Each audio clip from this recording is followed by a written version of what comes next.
Okay, at 7 o'clock, call the meeting to order. Will the clerk please take the roll?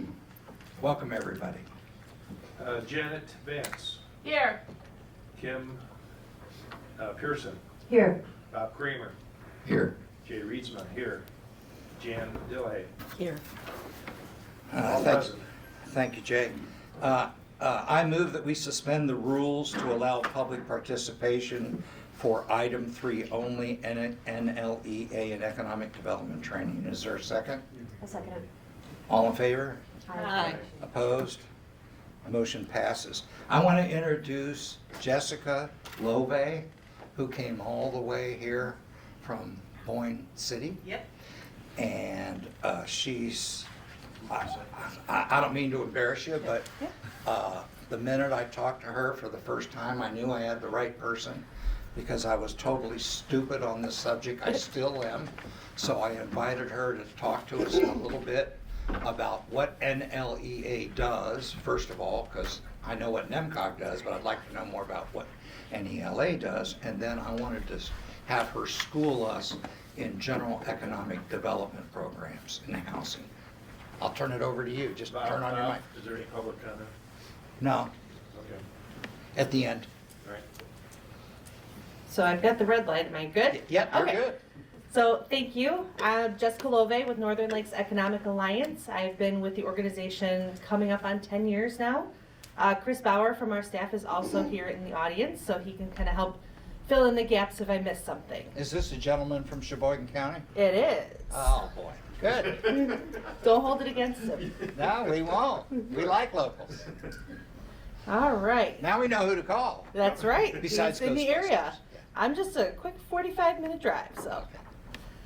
So thank you again for letting us come here tonight. So our goal is to begin to frame the conversation of what is economic development and why it's important. So this is kind of the brief agenda of what we're going to go through. We've got our NLEA history, mission, purpose. What is economic and community development? Collaborating and partnering. And then kind of a what's in the toolbox. So this is where we'll talk about tax abatements, Good. housing programs, and incentives. So first up, a little history on our organization. We were, whoops, got click happy there. So we were formed in 1984. So we're coming up on our 40th anniversary next year. We are a 501c3 nonprofit. We cover Antrim, Charlevoix, Sheboygan, and Emmett County. So the mission of the organization is to enhance the economy of our region by serving as a resource for local governments, businesses, and entrepreneurs to create and retain quality jobs. So like I said previously, this is our 4-county service area. So our organization is made up of core partners, our counties, which I just had on the slide before.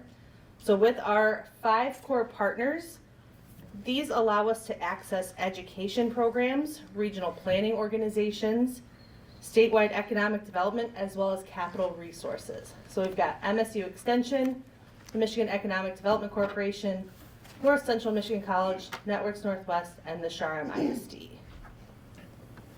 If I'm going too fast or you have questions, please flag me down. Okay. What Yes. does Michigan State Extension do for you? So, Michigan State Extension, well, this is actually, so at the concept of our organization, the role of the president was actually a dual role between an MSU Extension educator and the president of our organization.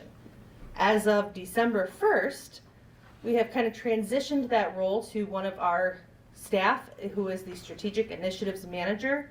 He was already out and about in the communities giving that education on demographics, data, where are the communities going as far as like the numbers. So we transitioned that partnership role to Sam Bailey, who is our Strategic Initiatives Manager. So we have access to all of the tools and resources that MSU Extension has, whether it's data gathering, presentations, and as you'll see in a minute, one of the MSU Extension educators is on our board. So is this the same organization, I believe, that assisted the Sheboygan County Commissioners in development of their strategic plan? Yep, they do offer that. I know at one point her name is Lindsay Gardner, was in the area. She kind of covered this part of the region. Yeah, this was a guy, as I recall. Yeah, yep. So MSU Extension does offer a lot of strategic planning. They've actually come in on our board level to do some strategic planning before. So there are a lot of services that they offer. Because we have a need for that, but we wanted to do the CIP first. Okay, yeah, let me know and we can get you in touch with who would cover this area, and they would absolutely be able to come in and help. So we also have a good relationship with our partners at the chambers. So we have 10 branches in our area. We like to consider these people our boots on the ground. We are a strong and small but mighty staff of 4. So we really do rely on these partnerships to help bring our information as well as to feed us information. So obviously we've got the transitioning Indian River Chamber of Commerce, as well as the Sheboygan Area Chamber of Commerce in this area and Mackinac City. So the NLEA Board of Directors, we have 26 members. So each county, it's a large board. So each county appoints 5 members. This is one of the first times in my tenure that we've had all 4 county administrators from each of the counties. So we've got County Administrator Jeff Lawson. Kim Pappas, Commissioner, is the representative for our board. And then we have 3 either business or residents of the area. We've got Nancy Lindsay from Citizens National Bank, Dawn Bodner from Awaken Federal Credit Union, and Paul Blom from TubeFab, excuse me. So those are the 5 Sheboygan County representatives on our board. So, Excuse me? yes, Who determines that? the county. So when they usually range from 1 to 2 year terms. The county will post when a position for their committee. We're technically a committee of the county. So our bylaws state that one of them has to be a commissioner. The administrator is a very nice benefit because that kind of gives us a stronger relationship within the county government. And who on the Sheboygan County Commission is? Kim Pappas. Okay. Yep. She is with the Brook Retirement Communities. Correct. So, along with our 4-member counties, MSU Extension has a permanent position on our board, as well as the Charm ISD and North Central Michigan College. At the bottom of the bubbles, it says at large. Those are our 3 energy companies. We've got Consumers Energy, DTE Energy, and Great Lakes Energy all on our board. Fun fact about having all 3 of them on our board is that they all, even though they're competitors, they all get to come together and collaborate. We actually helped start a lineman program out of our board meetings with the Charm ISD and the energy providers on our board. You mentioned 5 members per what, county? Per county. Per county. Yep. And who are the members in Sheboygan? So we've got Jeff Lawson, the county administrator, Commissioner Kim Pappas, Dawn Bodner with Awaken Federal Credit Union, Nancy Lindsay with Citizens National Bank, and Paul Blom with TubeFab. Okay, thank you. Yep. So here is our team. We've got David Emmel, who is our interim president. He was with us starting in 2020. He has since retired, but we've kept him on in the meantime. We do have a new president. She will be announced in the next couple weeks. We are pumped. Everybody knows. You know, it got leaked. Well, she's phenomenal, and we're excited to have her. So we have myself with Community Development and Grants. We've got Chris Bauer with Economic and Community Development, and then Sam Bailey, who is that MSU Extension NLEA Strategic Initiatives Manager. So each of the staff has a different background that kind of brings complementary to our mission to help move us forward.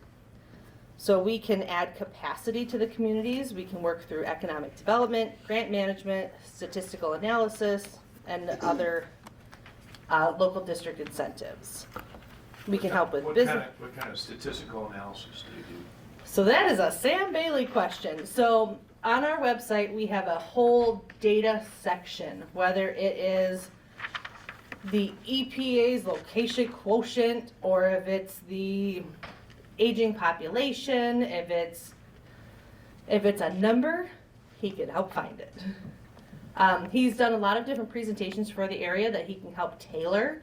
So if that's something you would be looking for as far as what is the makeup of your community as far as demographics, that is something that he can help put together. Can you tell us what our population is? Can I? No, can he? I would hope so. All right. 3,022 as of 2020. If I can. Yeah, absolutely. His new role is with the MSU extension, we're pretty excited about it because it's gonna expand his breadth of his data that he has access to through MSU. So, can we start looking at, and we're just starting to explore this, market analysis, more data analysis that we just didn't have the data for, at least access to. So we're pretty excited about what's coming down, so. I'm a statistics fan, so.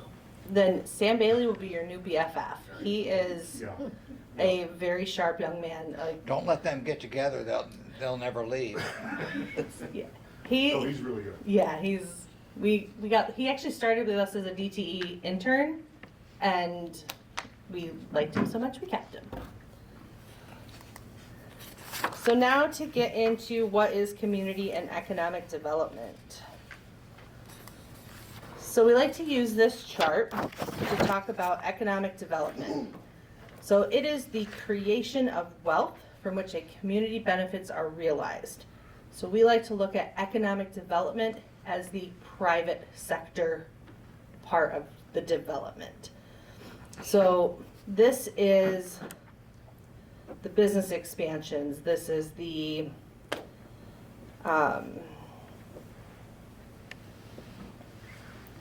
the private sector side. So what NLEA does is we act as that bridge between the private sector and the public sector.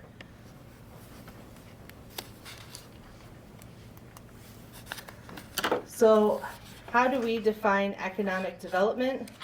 Well, one is it doesn't happen overnight. So we look at it as economic growth versus economic development. So economic growth is quantitative. It is short term. It measures parameter like gross domestic product, the FDI, the GNP. It measures over a certain period of time versus economic development, which is qualitative. It is long-term oriented. They look at the demographic changes. They look at the poverty rates, the job creation, capital infusion. It's a more holistic approach, and it is a continuous process. Community development. So community development, we look at it as realizing your assets. So what are your assets? Is it the libraries? Is it healthcare? Is it childcare facilities, parks, sidewalks? This is the public side of economic development. So we look at this as helping communities realize what they are, what their assets are. It's visioning to help support the community's goals. So some of the things that NLEA can do to help is with grant writing, administration, as well as infrastructure, DDA, brownfield, and other tools that we will get into in a little bit. So collaborating and partnering, this is our secret sauce. So how do we achieve our goals? First is communication. Continuing our open channels of communication, we like to create a team approach. We help to identify appropriate incentives, and those are on a project by project basis. As you'll learn, not every project has an incentive. Collaboration. We continue to bring all the partners to the tables to achieve the goals. Engaging the public sector partners to assist in development projects. And then we've got implementation. This is where we assist our partners with project implementation. This is putting the solutions into action. So these are just a few of the available resources. So NLEA can help provide that staff support, whether it's grant management, writing. So LDFA is Local Development Financing Authority. TIF is Tax Increment Financing Establishment. Data Analytics. EDC, which is the Economic Development Corporation, or BRA, which is Brownfield Redevelopment Authority, as well as some project funding. NLEA is going to be establishing a revolving loan fund to help small businesses. We received a $400,000 grant from the EDA. This is kind of Chris's baby. He is kind of setting it up. Yes. EDA stands for? It is the U.S. Department of Commerce's Economic Development Administration. Okay. So federal funds. Yeah. And those funds are for all the counties that you represent? Yes, yep, and it's kind of geared towards that gap funding. I don't know if you want to speak to it a little bit? Yeah, so generally speaking, it is gap financing to help projects happen.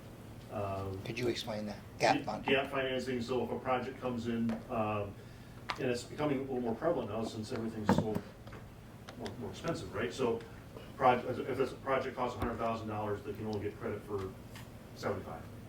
There's a gap of 15 with their 10% equity, or whatever the gap might be. We can come in to fill that void. And it's attractive because we can charge a little bit less than commercial rates, but it's project dependent. But it's with the blend of the two rates, with the commercial and with what we're able to offer, offers a little bit less of a payment, so it can help projects move forward. And for small projects, we're able to go on our own without private financing up to $20,000. So our maximum participation is $100,000 for a total project cost of around $250,000. So it's geared towards small business startups, expansions, that sort of thing. So we're not, a large project that requires $2 million in financing is probably not the right tool. But there are other agencies that have the capacity to do that. We actually have a partnership with Great Lakes Energy on their USDA revolving loan fund, also in loan fund, which can handle larger projects. So we can hit small projects and also assist with larger ones as well. So then we have collaboration. We have networking events, the symposium. I don't know if any of you attended our symposium last year. The theme was not outdoor rec. What was the next one? It's in May 17th. Yeah. We are still kind of nailing down the details. A lot of it was demographics last year. We had a gentleman from the Upjohn Institute come and speak, as well as, what's that? It was all workforce, right? Yeah, the workforce attraction development. Yeah, so the symposium is kind of the half-day education session. We usually have a couple keynote speakers and then breakout education sessions. And then implementation, whether it's through LDFA, TIF management, DDA support, grant and project management, planning, or just a convener of economic development teams. Excuse me. Yes. Without getting in the weeds. Sure. DDA support, what kind? So,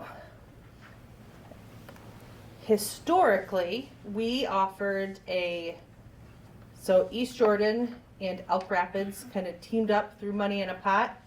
NLEA hired a full-time director of their DDAs, but split their time 50-50. So they would spend 50% of their time in East Jordan, 50% of their time in Elk Rapids, but had a full-time job under the NLEA umbrella. Currently, NLEA can provide support, whether it is with the reporting, helping to make sure some of the compliance is in order as far as the number of public meetings that they need to have, just general consult for the DDAs. I know I've had a couple calls from your DDA. Hmm? So one of the reasons that I was called here today is to talk about tax abatements. So it is one of the tools in the toolbox. So tonight we're going to talk about what they are, how they work, and why they're used.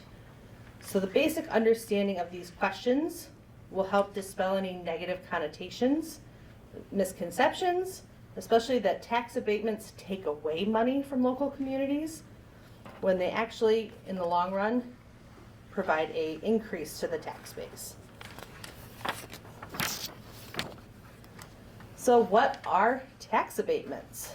It is an effective, sorry, is that small print?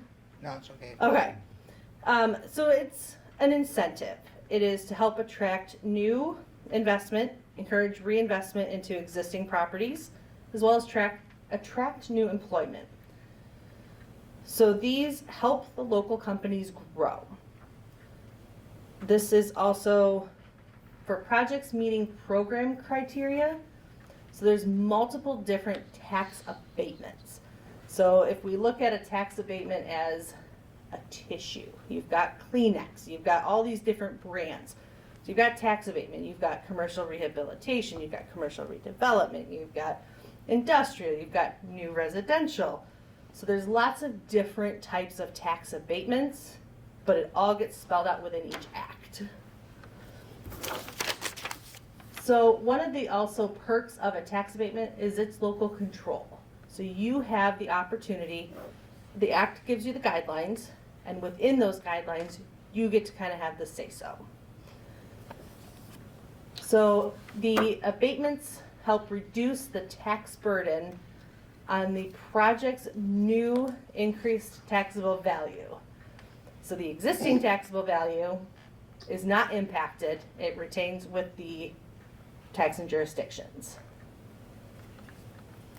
So they just keep paying the taxes they've always paid, is what you're saying? Yes, I do have a graphic Okay, that is, I'll shut up. Got it. So for criteria, who establishes program criteria? So Is that there- up to the board, or is that up to the investor, or is that up to? so it is up to the board. It's local control. So within an act, it may say you have a minimum of 1 year and a maximum of 10 years as far as the length of the abatement. You all decide what that is. So we have some communities that have a scoring criteria that if you're gonna bring 500 new jobs and $10 million in investment, we're gonna give you the full 10 years. You talking about a battery plant? No, you're talking about General Motors. Talk about, Lake Orion. I'm just throwing numbers. I'm just yanking. It could be 15 new jobs and a $10 million. It is all up to you. You can set your policies and procedures on how much of a tax abatement, whether it is a full tax abatement, it's prorated to whether you give 25%, you can have milestones in there. It's really up to the local control as long as it meets the act. But where do we get the knowledge or wisdom on how to set that up? Right That's why here, she's here. me. So in the city of Sheboygan, I established their commercial redevelopment district and their commercial rehab district. I've helped provided assistance on industrial facilities exemptions.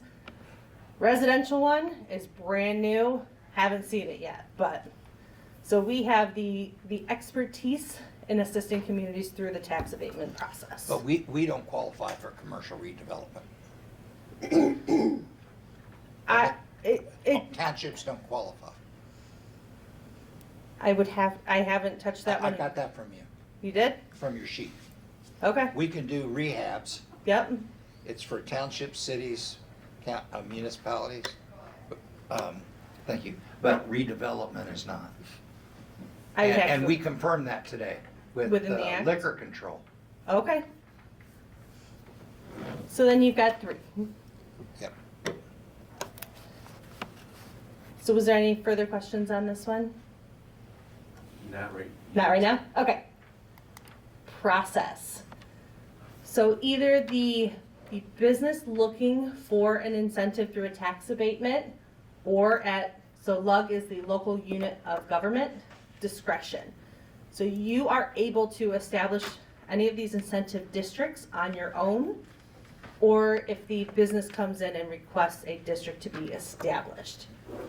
So there is a letter written to the local unit of government asking to establish, for this one, we will ask for an industrial facilities exemption district.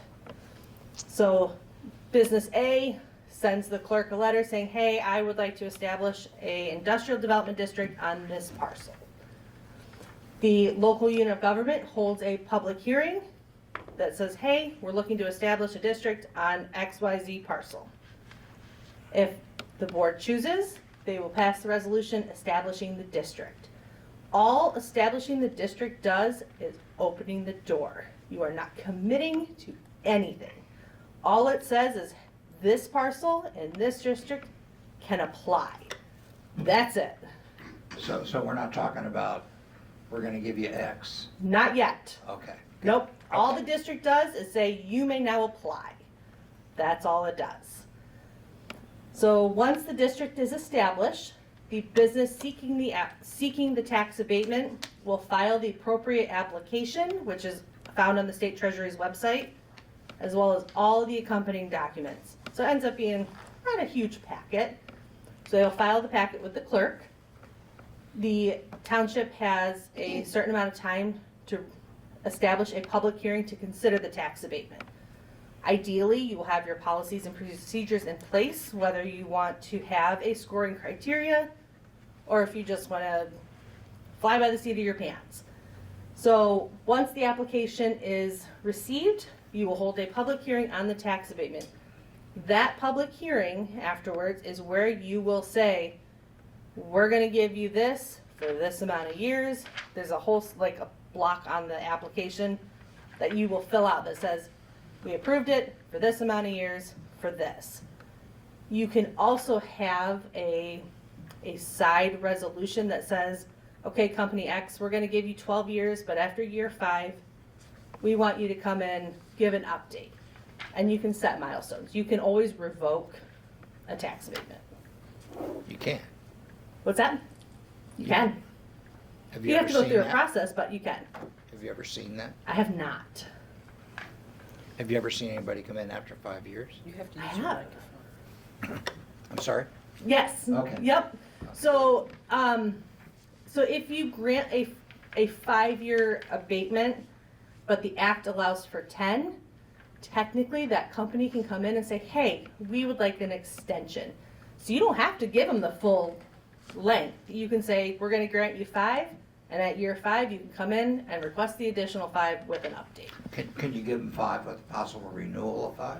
Absolutely. Okay. That's basically what you're saying. Yes. That's just- Okay. Yeah, you have the local control. So most of the acts, minimum is 1 year. Maximum, it depends on which program. It could be 10 years, it could be 12 years as the max. But unless I misunderstood MEDC, they're telling me if it doesn't say 10 years, they won't consider it. That's what I get from them. Do you? So that is I if got you're that wrong. requesting state tax capture. The MEDC will only play a role is if you're seeking state tax capture. No, That- in order to give this commercial applicant Grant. a grant, they want a buy-in from us. They want the local, And they want 10 years. that, I have not heard them put a number on it, but that's good to know. I can follow up with some Ron, of did our I get it wrong? representatives. That's not my understanding. but What's we're your all- understanding? I think that it's any number of years, as long as it meets the dollar amount or the percentage basis. They would like 10% I think they want buy-in. 10, yeah, I think they want 10% local buy-in. It doesn't have to be cash, it can be abatement, it can be, whatever. Infrastructure. Yeah, yeah. But that is not my understanding of what Okay. you're explaining. I would say that the 10 years was strongly suggested. Very much so. A lot of the state entities like to see the full abatement granted. But again, this is local control.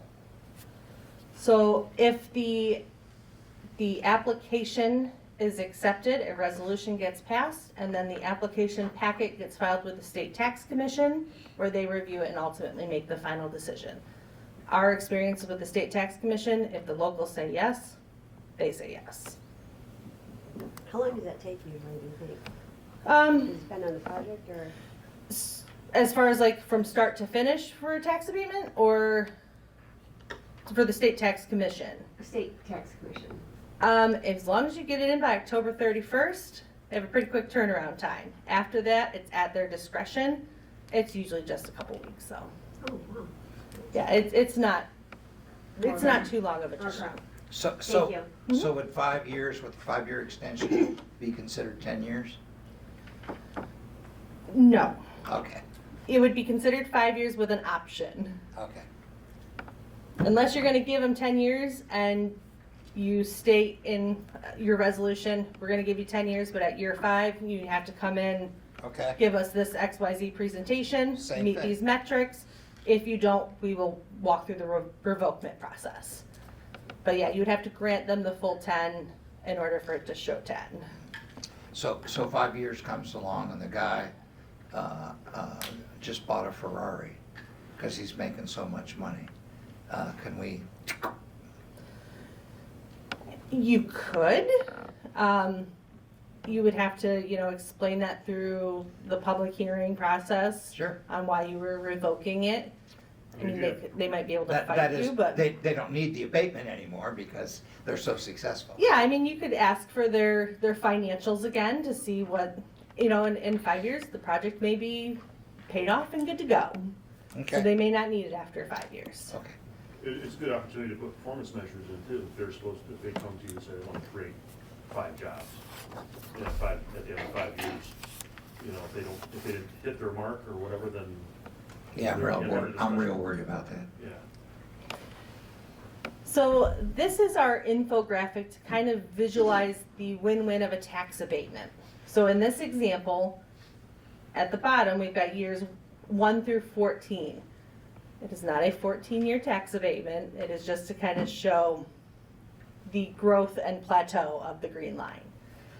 So the red at the bottom is your current taxes. So when you file the application, you're establishing a base tax year.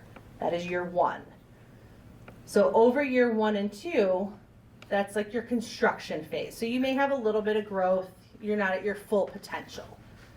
So the green arrow is kind of that 50-50. So with this slide, it is a 50% tax abatement. So the company still pays their original taxes, the red.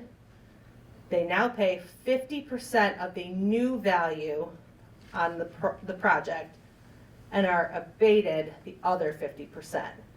So the red and the bottom blue go to the taxing jurisdictions.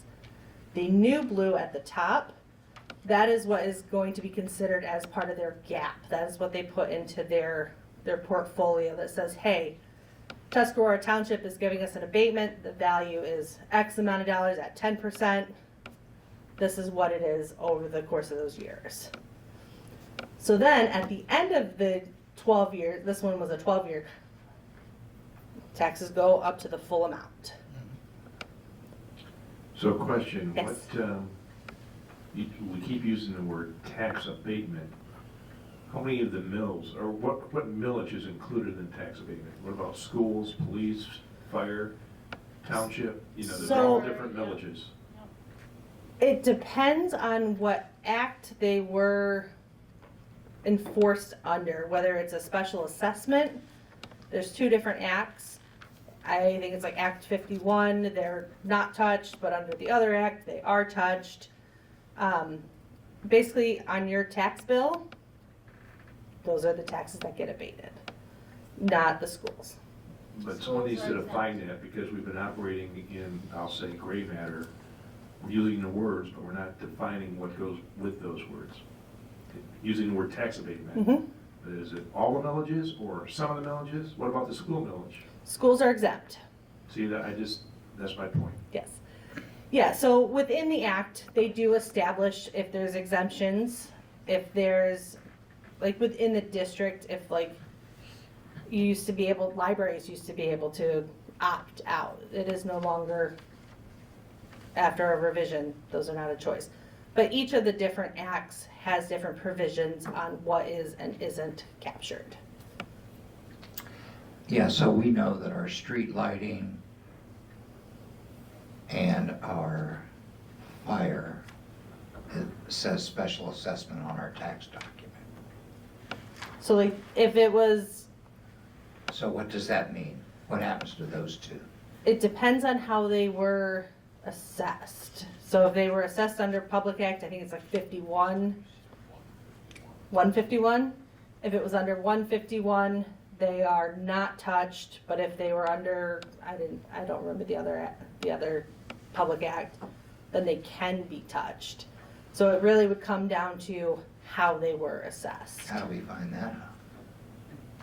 I mean, some of these started in one started in 1975, another one started in 1977.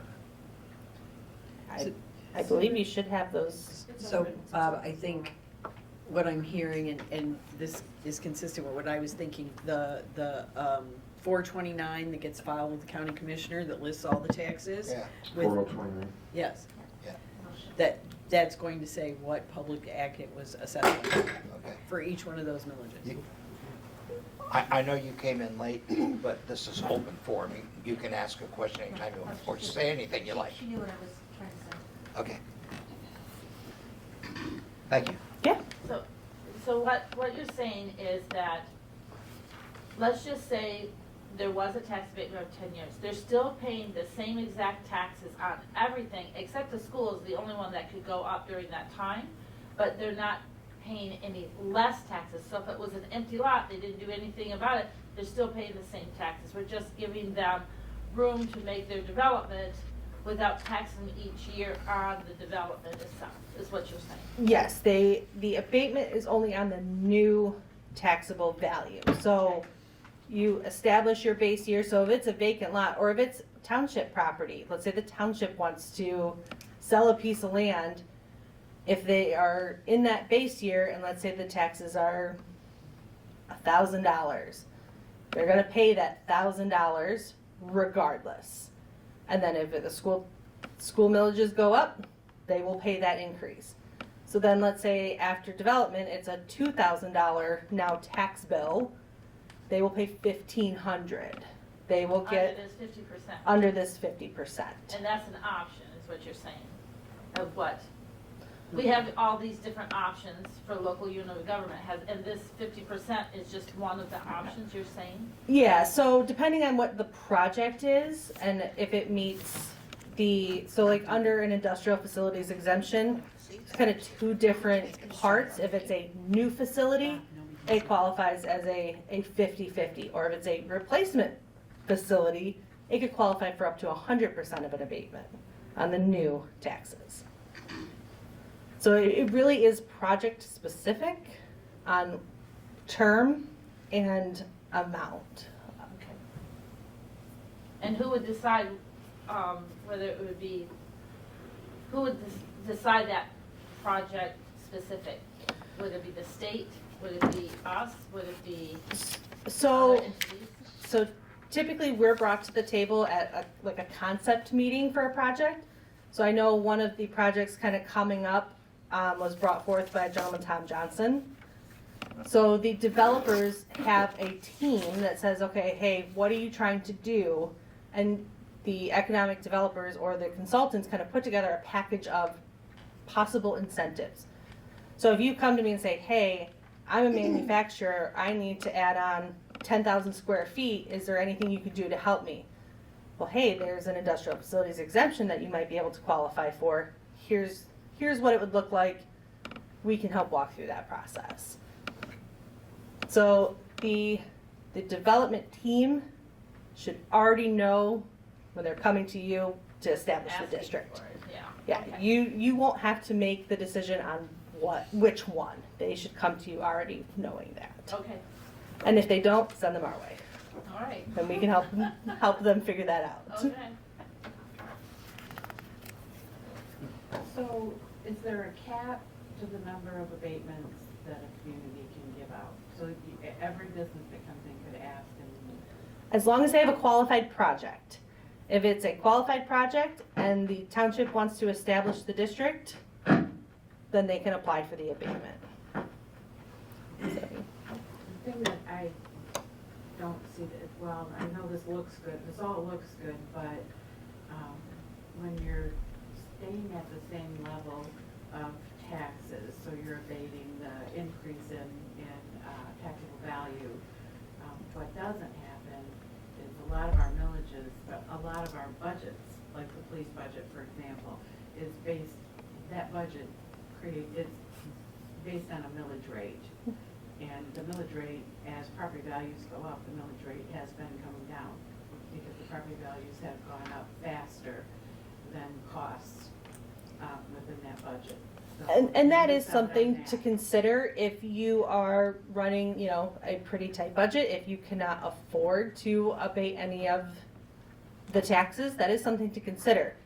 On the other hand, if company X is going to increase their tax base after the abatement by tens of thousands of dollars, is the increment over those few years worth them going to another community? Because we're coming down to, what can you do for me? And if you can't, I will find somebody who can. And honestly, that's just the nature of the beast right now, is what can you do for me? So one more question. For the businesses that are looking for these grants, how much of the total cost is a reasonable ratio for a grant versus, which then has to obviously have tax abatements to get that 10%? In other words, one of the projects obviously being looked at is $5.7 million, something like that. They need $1.5 million bucks, I believe, if I remember correctly. Is there some ratio there that makes sense? Why so much of the total project to make it, I'll say, profitable or even possible? That seems like a large sum of money out of the total. It is, and each project is different. We've got some that are coming up with a 30% gap. A lot of it ends up being related to housing. Well, that is 30%. Yeah. It's not unheard of. A lot of it depends on the grant program. Some of them will only allow a certain percentage of the project. So if you have a $250,000 project cost, they may only go up to 20 or 30% of the gap. And then you have to fill in the gap with your other options. I mean, I asked the question, it's kind of a, we just don't know. We don't have the background to know what is a reasonable, pro forma from these businesses to judge whether they have a reasonable chance of success. So the MEDC does have a standard template Excel pro forma that they use for a lot of their grant programs. Whether you're looking at the community revitalization program, we've handed that out to developers just as a, hey, this is what the state uses. And there's formulas built into that they're looking at to say, okay, what is the developer's profits gonna be? What is your debt to income ratio? Is this gonna be profitable? State kind of holds it pretty close to the vest as far as what their parameters are. A lot of the developers, if it's not gonna pencil, they're not gonna do it. When you say most of the developers. If they can't make a project work and the incentives aren't available, they're not gonna do the The project. investor, Yeah. And that's what Tom Johnson does. He works all that out. So Tom Johnson actually was one of the presidents of the NLEA at one point in time. So he is, Top up. yeah, he's a golden star in our economic development world. So Jake, just regarding the numbers that Jake Way's tossing around, Mhm. on a $5.7 million project, the $1.5 million that he wants from the MEDC is 26.3%. 26, okay. And I was honestly, wrong. that's It not wasn't fair, unheard it was a of. quarter. And then how much from us? Well, again, that's not real money, that's abatement, so 10% of 5.7, that's what they're looking at is What's he putting into it, did he say? 3.5 or 3.63, or I have it somewhere. but it's- About it's- 3.5 million, and his monthly payments are going to be close to $30,000 a month. That's why he was asking for an abatement, to try and give him a break, to get that loan paid off before he had to start paying for the higher taxes to us. I guess what concerns me is when you start getting up around 30%, you really have to ask yourself, ooh, what's wrong with this business plan? I mean, once you get way up there, maybe it's not a viable project. And you are more than willing, you can absolutely ask for their pro forma, you can ask for their business plan, you can ask for these types of things within your policies. Well, And of course we would. And if you review them and you don't find it viable, you can say no. Okay, so my next question, I might have asked you this before, so I apologize. You know, we're a small township. Who can we get to do that for us? To say no? No, or- no. To review the performance. So we can, to a point, we can kind of look at it and compare to some of the other projects we've worked on. Oh, okay. If it wasn't a Tom Johnson project, I would reach out to a Tom Johnson or somebody similar. The Sheboygan County Community Foundation, their board of directors has previous NLEA board of directors on it who are previous bankers. So a lot of your commercial lenders look at these day in and day out. Okay. So they would be a good resource to ask as well.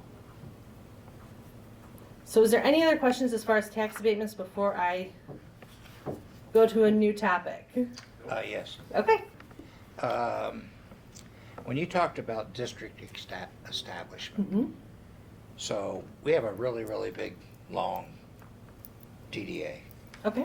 area, right? So what are the pros and cons of like declaring like a really, really large swatch as a commercial rehab district versus just the guy that wants his project? So other than time that you would have to take to do public hearings for each different establishment of a new district, and the treasurer's time managing all of those different districts and making sure it's time. Establishing a district is basically just saying, hey, this area welcomes applications. That's Okay, all so- it does. So in this particular case, there's 5 acres down by this river. It's like 2 miles to the next river. What's the pros and cons versus just that little area for that one guy's project, or just doing the whole street? So if it's pretty remote, one parcel or one district is plenty. But if you're looking at your entire downtown and you have, let's say you have a lot of empty storefronts, or you have a lot of vacant parcels, or you envision a lot of redevelopment or rehabilitation within that, yeah, I would just do it all in one, and that shows that the township is positive for economic development. So if we were to do this like whole downtown, Mhm. does everybody along that road or in that proposed district get a say of some kind? So they'll get a letter that says, hey, the township is looking to establish this district, your property is included. They can come in and express their concern at the public hearing, but having that district established on your parcel does nothing for your taxes, does nothing to your property value, it does nothing unless you apply for a tax abatement. So it gives them an opportunity down the road, Absolutely. perhaps. Yep. So So why would anybody object? to establishing a district, Yeah, or that big. in my opinion, there shouldn't be an objection, just because, like I said, it really doesn't do anything unless you're gonna apply for an abatement. So Okay, there's really no negative to establishing a district. So if we go 2 miles long, right, and there's 25 businesses, just because they're in the district doesn't mean we have to give each of those 25 an abatement, correct? Not at all. They have to have a qualified project Okay, that meets your goals and objectives that you set forth within your policy, and they have to meet it. all right. And a thank you. lot of the times, it has to be worth their time. So if they're only gonna be doing a new facade and it's gonna be very incremental, it is not worth the time and potentially investment on hiring a consultant to walk through that process. Okay, And we've had people say, hey, what would that look like? All right, you're only gonna save 10,000. I'm gonna spend 15, okay. not worth it. 2 more quick questions. Could you describe anything you know about this new residential tax abatement? Coming up. Okay, well, you said abatement. So, which is better, a policy or a checklist or both? Because what you sent me from the other folks, is their scoring criteria. it was just a criteria, but they had policy at the top. So I think, so one of the examples I sent you was Boyne City. Correct. So Boyne City has an established local development financing authority. It is another government committee that they look to. They're the ones that review all the tax abatements. So they establish this criteria, and the LDFA reviews it. They also have, whether it's the city's master plan, the city's goal sessions, they're the ones that are saying, hey, this meets their goals. Here's our, scoring. All right, city, here's our recommendation. So the difference between a policy or a checklist, whether you call it a policy or checklist, if the township has their capital improvement plan or they have the visioning sessions for their township that says, here's what we want to see, you may only need the scoring criteria. But if you don't have established, this is what we want for our community, I would do both. But Boyne City, in the example you sent me, which was quite good, they don't have a separate policy. That was it, right? That was it. They just had the criteria and So it their was very simple, easy to Yes. understand. Yep, and their standard practice is even if you're not within the LDFA boundary, but you're in the city limits, they will require you to go through them first. Okay. I talked to somebody from Boyne City, I can't remember his name, but he said he was part of that development effort, and he said they just moved too fast when they first started that process. And if they had to do it over again, they would slow it down. For which development? All of it? All of it, yeah. Now, the other question is, for the local development finance committee, is that a volunteer organization? Is that a paid organization? So it's an authority that is created through a public act. So it is established, there's criteria within who is appointed. So I know like the treasurer has to be part of it. I think a certain amount of residents within the district has to be part of it. It's basically like setting up another board. And it's governed by a public act. Okay. So similar to establishing another DBA. Exactly. Okay. But it's, But a lot of again- it's used more like for like industrial parks or things like that. There's also corridor improvement authorities. There's, Again, you name it, there's an we're authority. creating, potentially some more bureaucracy, but again, is it volunteers or is it a paid effort within Boyne City? within Boyne City, it's volunteer. Okay. They don't get paid. Couldn't the DDA do this?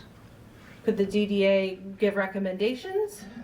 They can recommend what they would score, but ultimately it's the township Sure. board that has to give the final resolution and approval.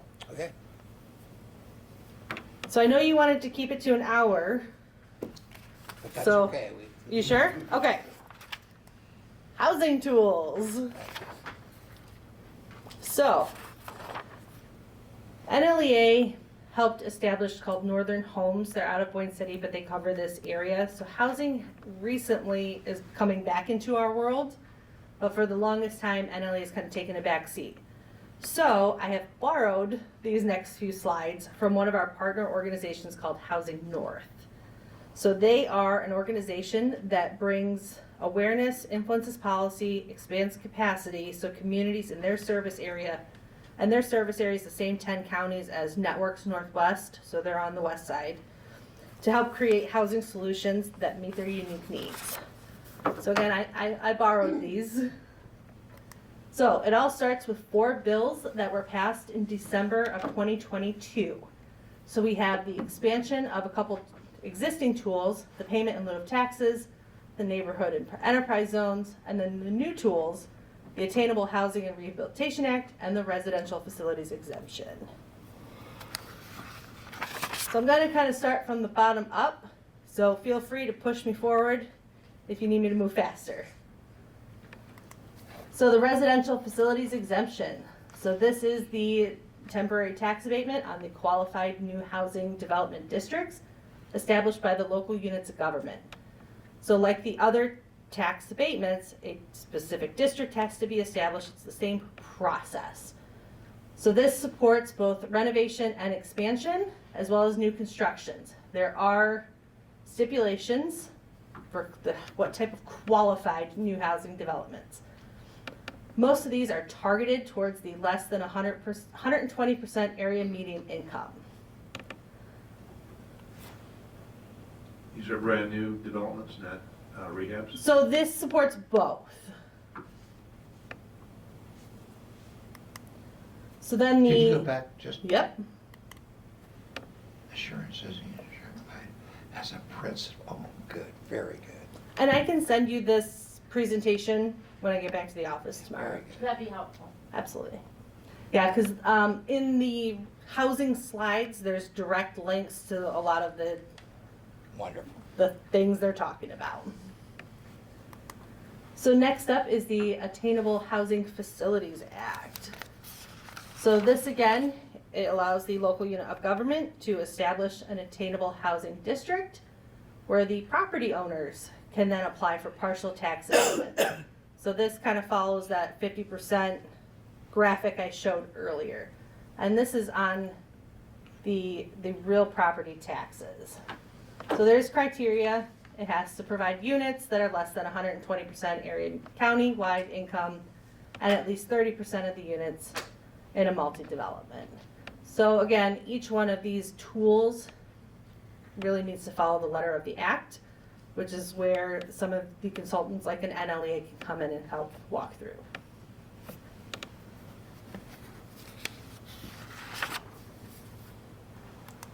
So then next was the neighborhood enterprise zone. So this was one of the tweaked tools. So the established NEZ or neighborhood enterprise zone supports kind of the infill for owner occupied housing. So this one has a little bit more of kind of nuances as far as the size and the types. And so this is what was passed in the end of 2022. So one of the biggest is now all cities, villages, and townships can now use NEZs. And that was probably the biggest is it was a pretty narrow type of local unit of government that can use them.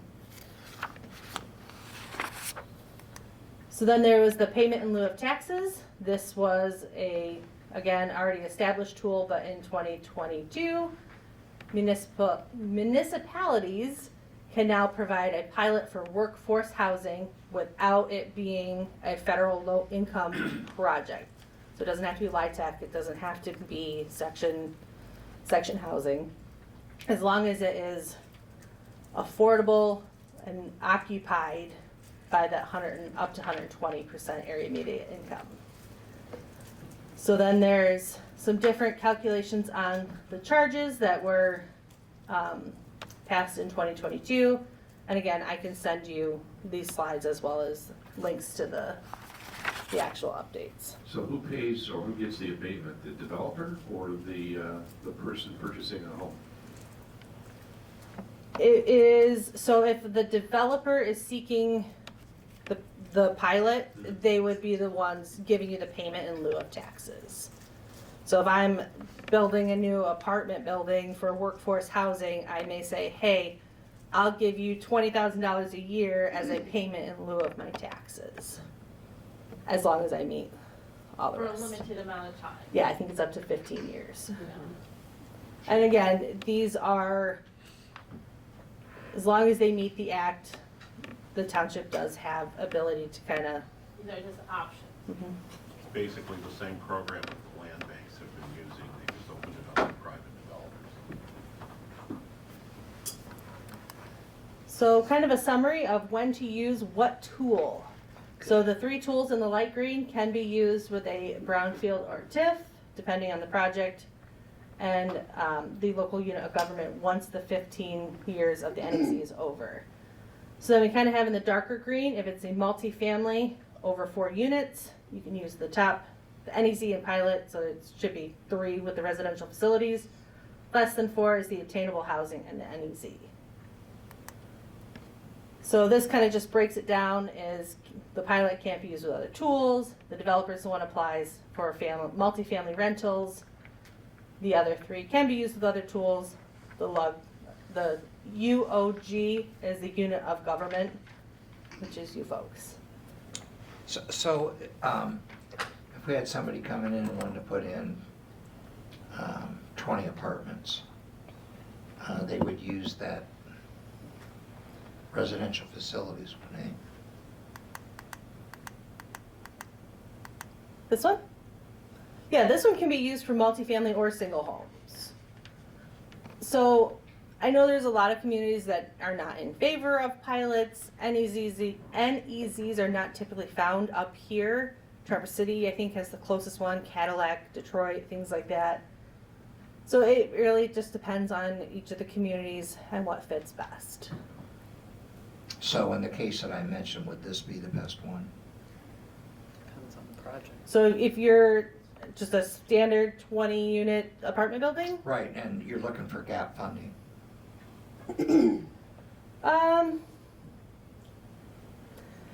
it depends. Good The answer. Tom Johnson question. Well, so another thing to kind of keep in mind, especially with when it starts saying targeting the less than 120% area median income, that also means there are reporting requirements on income levels of your tenants. Oh, okay. So it also depends on what type of paperwork the developer wants to continue to go through versus a standard tax abatement, whereas you apply, you're done, and then the work falls on you folks. And the standard tax abatement is NEZ? No, so this is a first for housing to be able to be included in an abatement. Yeah, the previous ones was just commercial and industrial. So what's the standard tax abatement then for residential? There is none. We're creating them now. Oh, you And are. I haven't actually even come across one of these yet. Okay, She got it. borrowed this. Well, the reason why we asked is that we've had people, not directly, but indirectly approach and just say, hey, we're kind of interested, we're looking in your area, in your county, whatever, for housing. Mhm. To do a subdivision or apartments or whatever. And we hear it through the grapevine that, there's people rumbling in the background, and that's why we're asking about this, because it's important. It may come up, it may not come up, but it may come up as well. So with these, the east side's at a little bit of a disadvantage, whereas the west side has Housing North. They are an entity that is housing. That is their day in, day out. On the east side, you have NLEA, you have housing, you have Northern Homes, and you have NEMCOG that are tooling around in these acts, these different programs. So we're kind of learning at the same time. So we would need to see a pro forma, we would need to see a project to kind of say, okay, if you went this route, this is kind of what you'd be looking for. If you went here, this is what you'd be looking at, to kind of run through the numbers with them. We're just asking questions about the housing because there's just rumblings out there in the community, countywide, not just here, but countywide, that there's developers out there and they're looking. And so that's why this is important for us to kind of at least, get this in our toolbox. And there's another tool out there which I did not include in the presentation, is the new brownfield TIF for housing. So Sheboygan County does not have a county brownfield authority. So at the moment, the city of Sheboygan is the only one that can kind of take advantage of the brownfield TIF tool. So in July of this year, my years all run together now, the brownfield tool has been tweaked to be able to include housing as a qualified activity. So if Sheboygan comes around and establishes a countywide brownfield authority, they're gonna be knocking Who on would do that, doors. the county? The county can. County would do that. So we're seeing a lot of the brownfield TIF for housing come There's up movement now. out there. Oh, There's yeah. movement, so that's why we were So- asking questions. Emmett County and Antrim County are the first in the state that is walking through the brownfield TIF program. So they are a couple counties to kind of keep your ears to the ground to see how they're working through it. And there are consultants out there as far as on the brownfield side that help walk through that. So is there any other questions? I know I blew through that kind of fast as far as some of the housing tools. So I will move pretty quickly through these last few slides. So we talked about incentives, whether it was tax abatements. So here we have some of the local, the state, and the federal. So Public Act 57 talks about your local development financing authority. That's where the brownfield, that's where your DDA, your neighborhood improvement authorities. So then at the bottom we have our tax abatement, public acts, excuse me. State, we do have an Eagle Brownfield State Program, and then the MEDC's Community Revitalization Program. And then you look to federal, you've got your USDA, your EPA, your EDA, and your HUD. So just a few of the programs that support on the community development side. You've got the MEDC. So the Community Development Block Grant is shifting. That is now under MISHDA's umbrella of funding. So there are funding rounds coming up for community development block grant funds, but they are maintaining part of the funding for specific projects. You've got the Redevelopment Ready Communities Program, and then the CRP program, which is the Community Revitalization Program. Eagle, which used to be the DEQ, has their brownfield redevelopment, and then you've got your Public Act 57 again. So, I have a question. yes. With all those, they're all sources of income or grants, is that what you're? Not necessarily. So some of our partners have grants, some of them have loans, some of them walk through different abatements. What kind of strings come attached to those grants? and Each loans? one is different. So Well, whether, let me be specific. Sure. We have a battery plant in one of the downstate counties that the county didn't want, the people there didn't want. Obviously, the board was, has been removed since then, that approved it.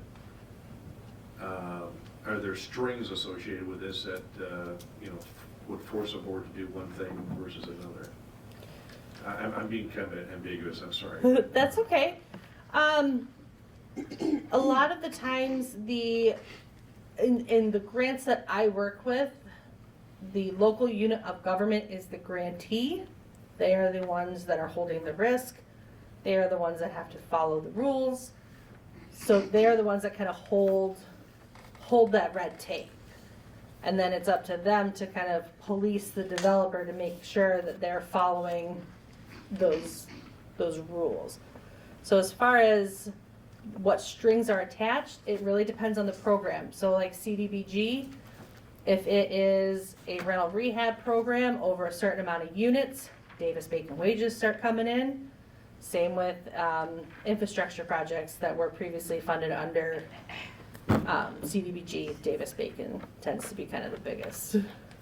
And so you have people who can help us understand or educate us on what those strings are? Depending on the program, yeah. If we have the expertise, we can be that. If not, we can find out who is and help point them in that direction. But so like I am certified in grant administration through the CDBG program. So like Mackinac City, they just had the new water tower and pump station. I helped administer that grant for Pat and his team. Nice. And that's a public grant, right? Yeah, that was through CDBG funds, which ultimately came from HUD. And what we're talking about is private grants here, private developers, So or public-private. So if a private developer gets a private grant, I don't know how much, say, a public entity would have. Well, then we're talking public-private here, right? Because we're creating the abatement, but it's a private developer. So it would all have to be spelled out in your agreement. So like whether it's a brownfield TIF or any tax increment financing, you have development and reimbursement agreements. And those are kind of what holds their feet to the fire. So I will say, Jay, that I spent a great deal of time doing low-income housing. And so that's a private developer getting a loan and getting funding from the USDA or from HUD. And they agree in exchange for that funding to have either some market rate and some subsidized housing or entirely subsidized housing. The local entity doesn't have any involvement with that once it's zoned and given a certificate of occupancy. But that private developer is agreeing to pay auditors like me to come in and make sure that they're keeping to the agreement in terms of market rent and that they're financially stable and that the buildings are habitable. So there was a role for government in the beginning, but in those programs, it's once there's a C of O and the thing's running, it's really between the grantor and the grantee, not the local government. So like with brownfield funds, the Brownfield Authority they're the ones that kind of do that payment process. So they're the ones that are reviewing So the under payment that applications. Under that scenario, the local government doesn't have the risk involved that the grantor and the grantee. Yeah, if it's private. Yep. The other good news is as it relates to Brownfield, we are in Region 3, which basically follows the 107th district almost. We're with Alcona and Alpena, not with Emmett and Charlevoix. And the really good news is that Lindsay's the rep. So we already have a relationship. So. Lindsay Clark? Yes. Yeah, Lindsay is Why is that phenomenal. good news? Just help educate me. Just because she's been to a number of our functions already. She's Yeah. familiar with, what we're trying to accomplish. Okay. Yeah. And she's made herself very available to, make presentations. Yeah, many times. Yeah, so Lindsay falls on, so the MEDC kind of has two different houses. You've got the community house and then the business development house. So Lindsay Clark falls on the community side and Jesse Mitchell falls on the business side. So they're the ones that kind of help with the MBDC's programs. So Lindsay was actually the one that kind of helped connect me to help do this presentation. Okay, I have a question. Yeah.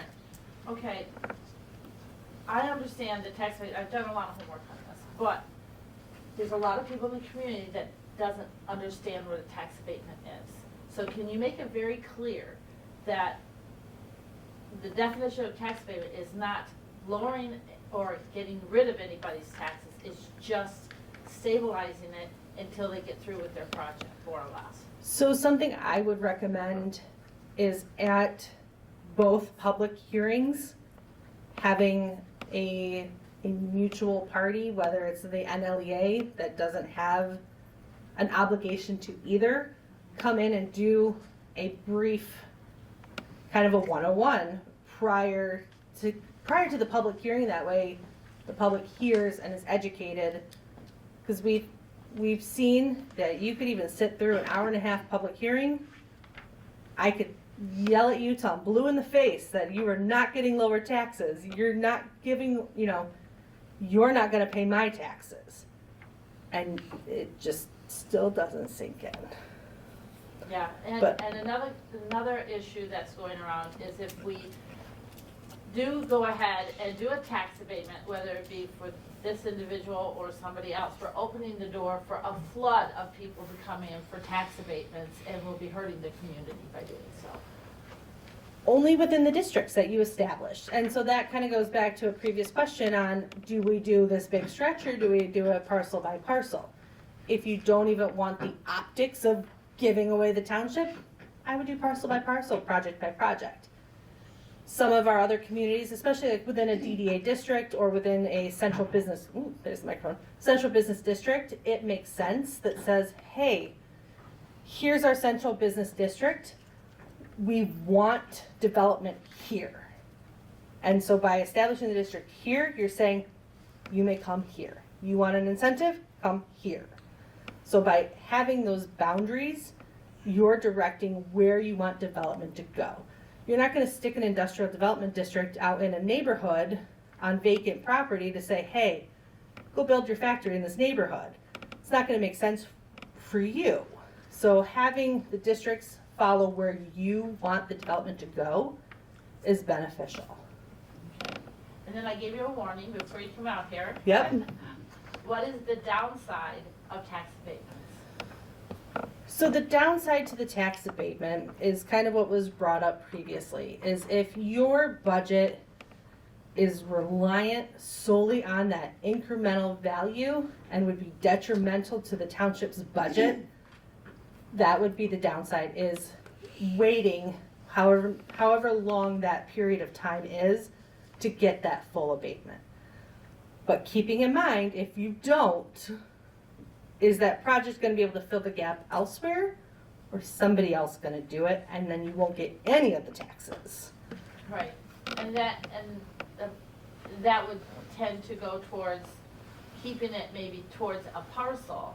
So you're not losing any money, but you're not, the township is not going to take a hit on taxes for just one parcel at a time type thing, rather than, a flood of people coming in. And I think you kind of hit on it earlier, it's the education. One of the biggest misconceptions is if you establish a district, you're saying, yes, we're gonna give you an abatement, which is not the case. You're just saying, the door is open for you to apply. Not guaranteeing you anything, but it's a hurdle that the township has taken upon themselves to cross to make it easier for a developer to come in and say, hey, you have an established district here, I wanna bring my project here, here's my application. So when you establish a district, let's say you do it by parcel, can you remove that district? Sure. All right, so in other words, the reason I asked the question is, once the district's established, and let's say the developer or person who owns the district really can't afford it, but now I'll say the district can now be sold at a higher value because it's a development district. Does anything like that ever happen? So if there's an abatement on the property, that can be passed through ownership. But that could also be within your policy that if there is a change in ownership, it is revisited. So it may not transfer with ownership, it may be revoked at sale.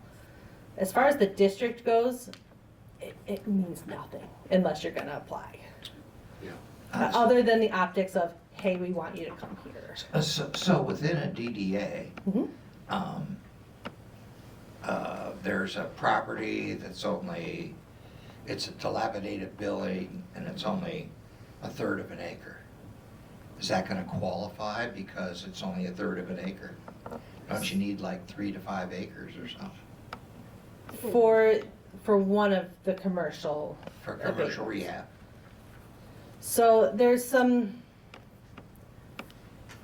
a lot of gray that you can, if you can make the case that some of the surroundings help qualify, if the district is established and you're within it, doesn't matter your building size because your district is already established. Yeah, right, but I'm saying if we don't establish a district the length of the downtown, And one building wants it, and when one building wants it and he's only got a 1/3 of an acre, but he's within the DDA,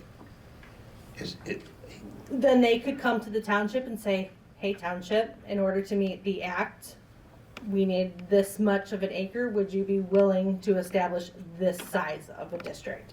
So then I count. Oh, so in other words, extended, so it's covered with 5 acres? So we would Even- include other businesses with that in that district, just Yes. to make the district meet that size requirement. Yes. Ouch.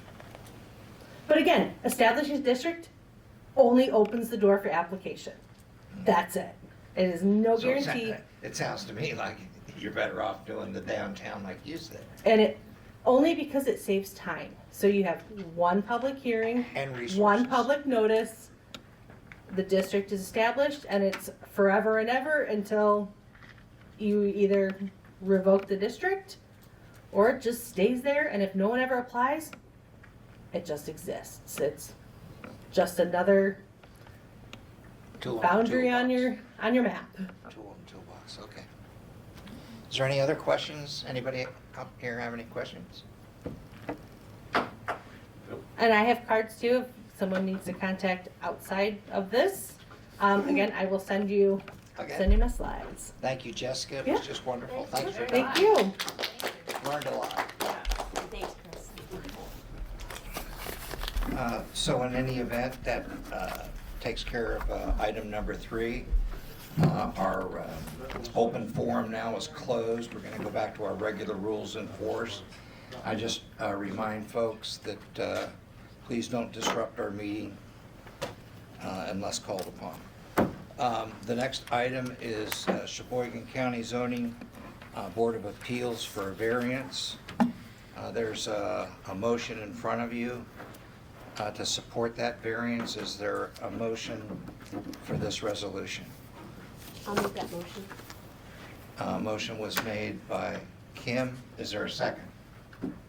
I'll second it. Janet seconds. I'll read the resolution now. Before we do discussion, it's long, so please bear with me.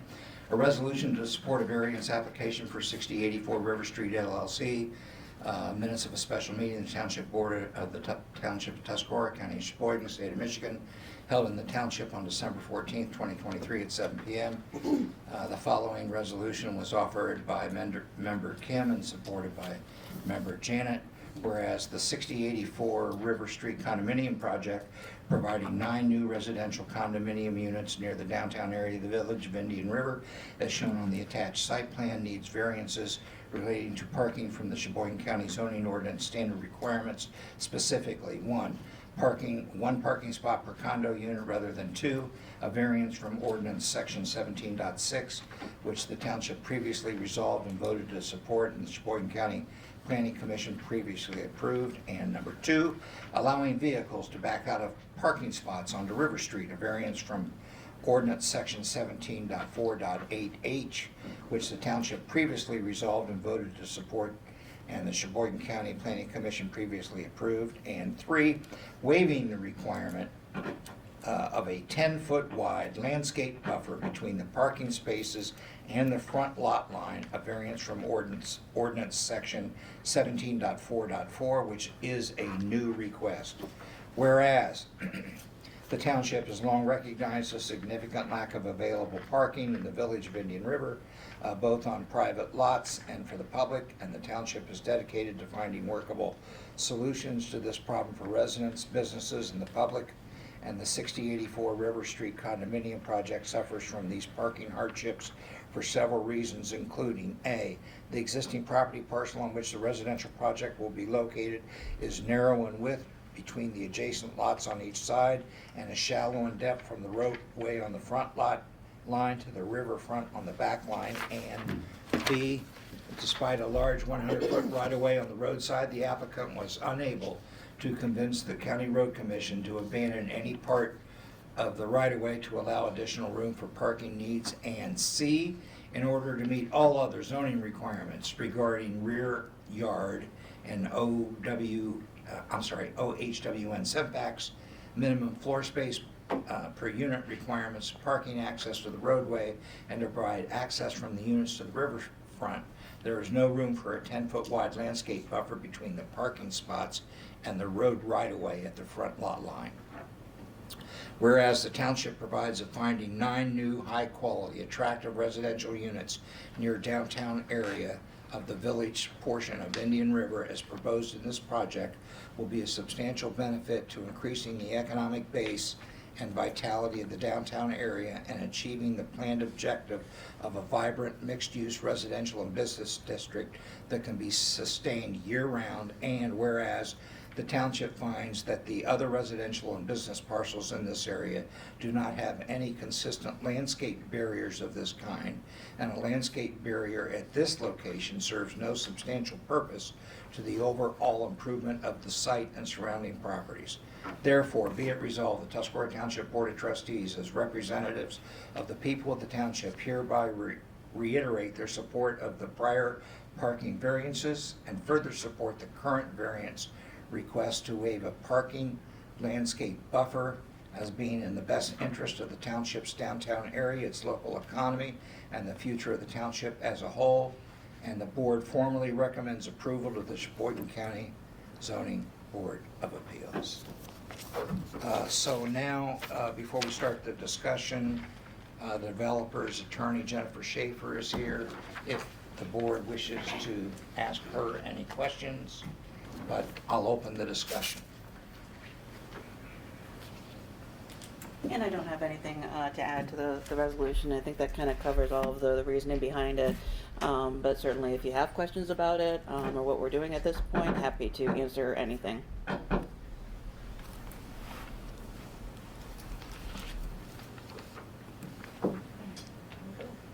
Could you just sum up, what Bob read the resolution? Mhm. Is there another way to kind of visualize exactly what that? Sure.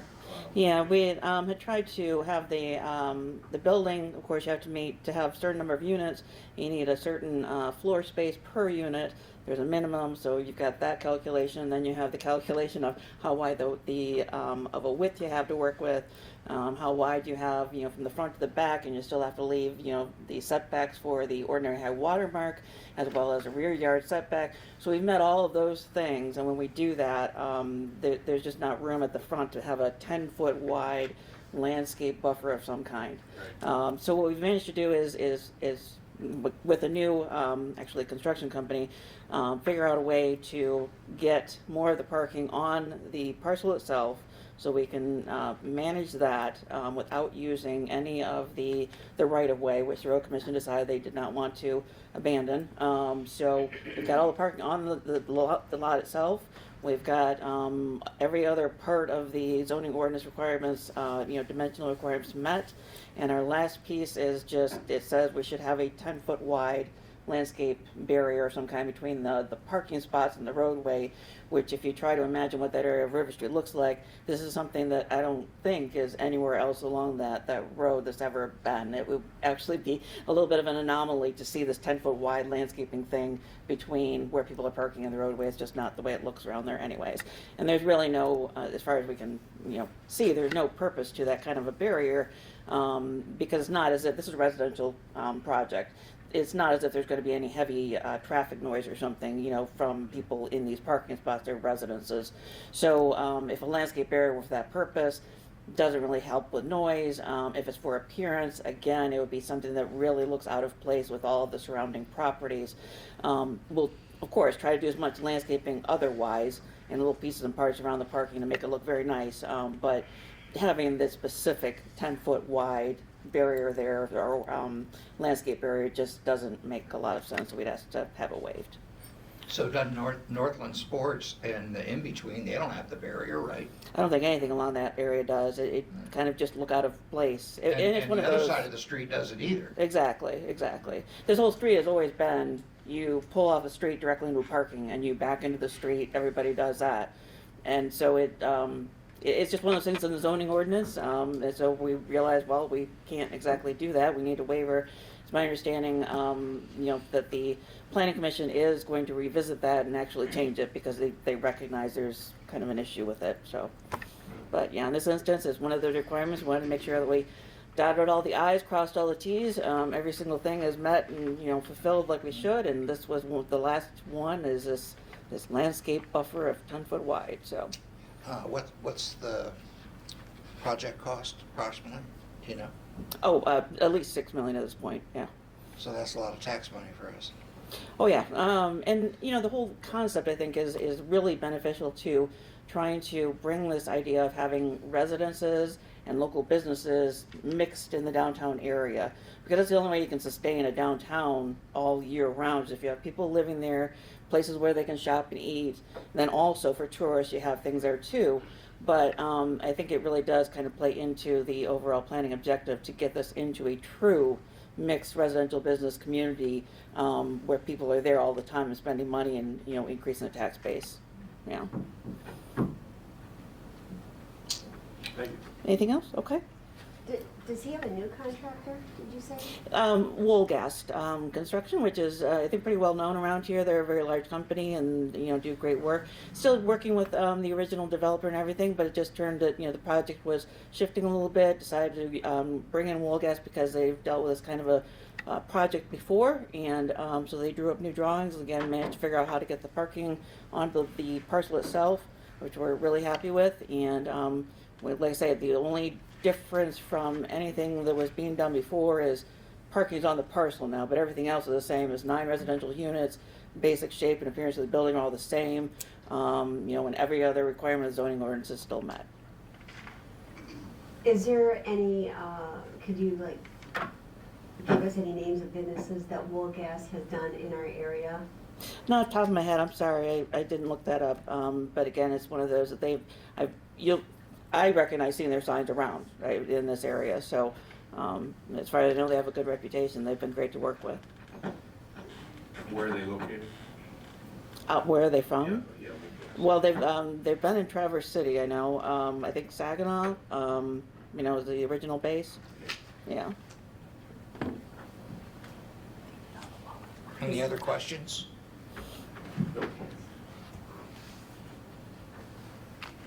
Before we vote, I want to tell you I will not vote because the developer is a distant relative, second cousin to be exact. So I'm just going to step back. I will be abstaining. So Jay, if you'll take the roll. I will. Janet Vance, Yes. Kim Pearson, Yes. Jan Dillahay, Yes. Jay Reedsma, yes. Bob Kramer abstain. 4 yeses. Thank you very much. The resolution is declared adopted. Thank you. Library support discussion, Jay. Yes, hang on just a second. Before I provide a handout to everybody, I'd like to make a motion to have the board approve, or provide me with the authority, I should say, to provide a written notice to the library board to terminate the agreement we have as written to satisfy their 6 months notice. And then I'll hand out some documents and we'll review that. So that's my motion. Is there a second? I'll second it. I'll second it. Kim seconds it. Discussion. So what's the objective, Jay? Or you want to pass something out? Yeah, I'm gonna pass this out first. Just pass it down the copies.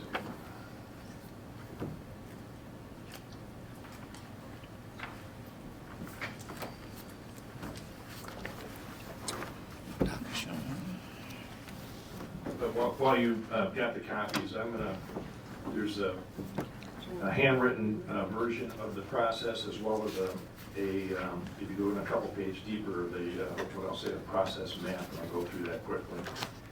But the goal here is to arrive at a contract that's not totally one-sided and to get both parties to be part of the contract as opposed to just the township. Hopefully I'll make that clear as we go through this. But if you look in the third page in. So excuse me, No, go ahead. question. So we would have 6 months to renegotiate and do that? I believe so. I have to provide a written notice, and I'm looking for the board's approval to give me that authority to provide a written notice to the library board. So if you take a look at our third sheet in, it's invoice process. Basically, we receive, for payables, we receive either invoices by email, mail, hand delivery, or check request. I believe I went through this in previous meetings. Those go to the office assistant. They're date stamped so that we know when we received those versus when they were written.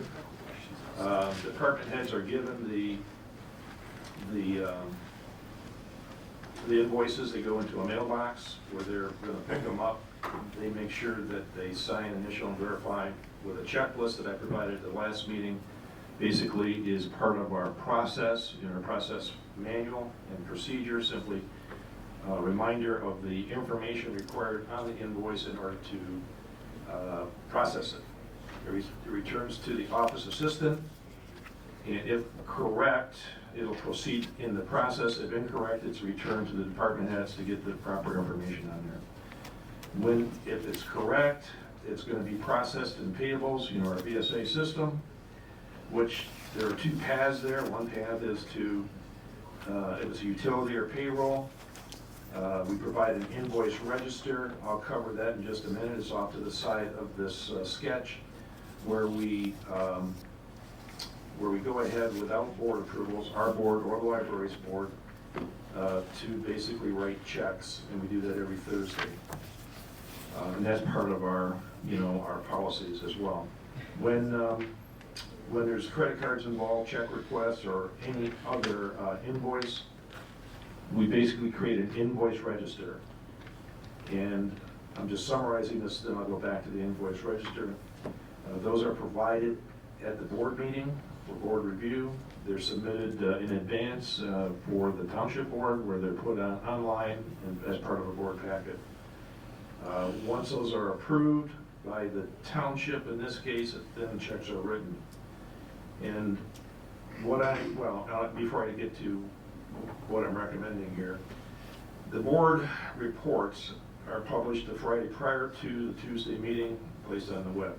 There's a payroll register, there's a check register, there's an invoice register, and an invoice register a prior month, or, the prior month, so that should there be anything that, in a post-audit scenario, they're covered in that previous invoice register. But the invoice register is what I'm gonna focus on. That's the line item for each invoice, totals by fund, totals by department or activity, check run date, and obviously I said it's part of the board packet. It's a document that outlines what checks need to be written for how much and how much is being spent in total. So why do I bring this up? Well, go back to the, I'll say the second page, talk about the library board. The library board decided they wanted to rate their own, or approve their own bills, which is their prerogative. And I worked with Jim Engelwitz to get that started. But what we didn't do is get a real procedure in place that truly gives us the information we need to know that has been properly approved. So, for example, all I received from Engelwitz on September 19th, October 17th is Englewitz's motion to accept the outstanding monthly expenses. Home motion to approve monthly expenses. No indication of the vouchers included in the approval, dollar amount total, or the dollar amount by item. To me, monthly is ambiguous. I don't know if it's the beginning of the month, end of the month, middle of the month, and they're not properly authenticated. One of the criteria in the law says that they should be properly authenticated. And we could discuss that if you'd like. Where's that? It's in the law. I'll get to that in a minute. All right. Library board minutes are published later than 8 days allowed. Township receives a packet of paper library vouchers. They're basically a triplicate form with the white sheet going to the township, the pink sheet goes to the township, the white sheet comes into the township, goes back to the library, and the yellow sheet goes to the treasurer. Again, without a summary sheet delineating the cost of each individual voucher as well as the total cost summary. We don't have a problem with the packet, but we do need the additional register to go with it. Vouchers are being stamped approved, date initials of the chair, which is parallel to our department head initials. This is something that I believe is required, but doesn't substitute for board approval. The board, and oh, by the way, the credit card vouchers do come in with a summary sheet detailing all receipts, and they should continue to do so because of the number of sheets involved. And it gets down to the fiscal agent shall carry out its obligations using the same degree of care and skill it would be to conduct its own affairs. That is a line item in the contract, essentially saying I should be providing the same due care for the library as I would for the township, which means, which is why I went to a great lengths to spell out what's in the invoice register and what we expect the library to do if they're going to approve their own bills, which is their prerogative to do so. Excuse me. Aren't they required by that law to do so? Yes. Yeah. No. No, they're well, restate the question. Aren't they required by law to approve their board to approve their bills? I don't know if they're required by law. They should be. I mean, if they're going to approve them, then they need to have a board minutes to do. All right, well, let me read this. Properly, your job is, and the treasurer's job, is to draw upon, by the proper officers, upon the properly authenticated vouchers of the library board. So they would have to approve, from what I see. And, I think we have an opinion that says that. Again, we're writing the checks, Bob. Yeah, I know. And so we want evidence that things are authenticated properly coming from the library. I'll leave it at that. Okay. But how did we get here? We did have a process which essentially lumped their invoices in with ours. We were late. That issue, I don't think ever was root cause, but it's unfortunate. We need to do better. But we did try to begin the process as soon as Jim offered that, but there was no, I shouldn't say, then Jim left, and there wasn't sufficient, I'll say, discussion relative to what procedure we're gonna use to do that. And I'll just mention that library board meeting minutes should have been properly authenticated about a voucher for each voucher, stamped approval, and a total cost of all vouchers, and a register report itemizing all vouchers being approved from the library and a check run date. So basically, I'm looking, we thought maybe now Jan had discussions with library personnel. I had discussions with library personnel, including Kathy Cole, and so did Jan. And the discussions led nowhere. We never came out of there with an agreement on how I'm we're gonna say I going. vehemently disagree with you on that. Okay. I think we made a lot of progress, we were moving in the right direction, and some of that was my fault, that we didn't get there as fast as you would like, because I was not able to schedule the fiscal workshop meeting in a more timely manner. We still don't have any agreement on what that is going to do. So you're welcome to disagree. I don't mind that. The point is, we still need to have them. So if we're going to use due care, I'm simply suggesting that we have to do the check register, or the invoice register for them anyways, whether we were approving it or whether it happens after the fact when they approve it.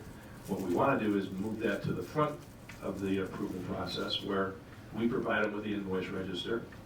It gives them the line items. You can take a look at some examples in there, what a register is. Go down a couple pages. We provide it here every time. Here's what it looks like. It's got a check run date at the top.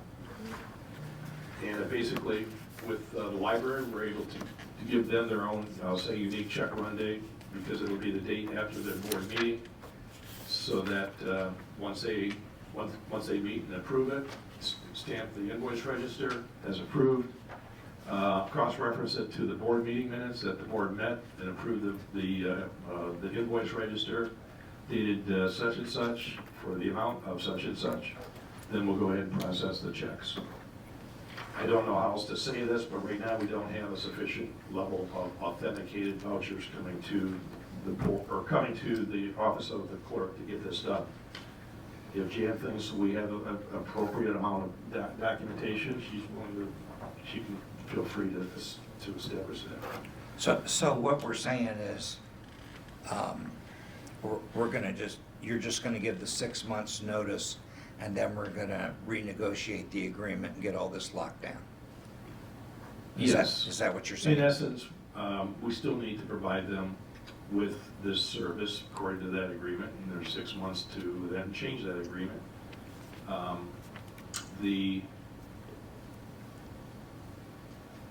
We'd get our township lawyer and their folks involved and get this hammered out. Have to go that route.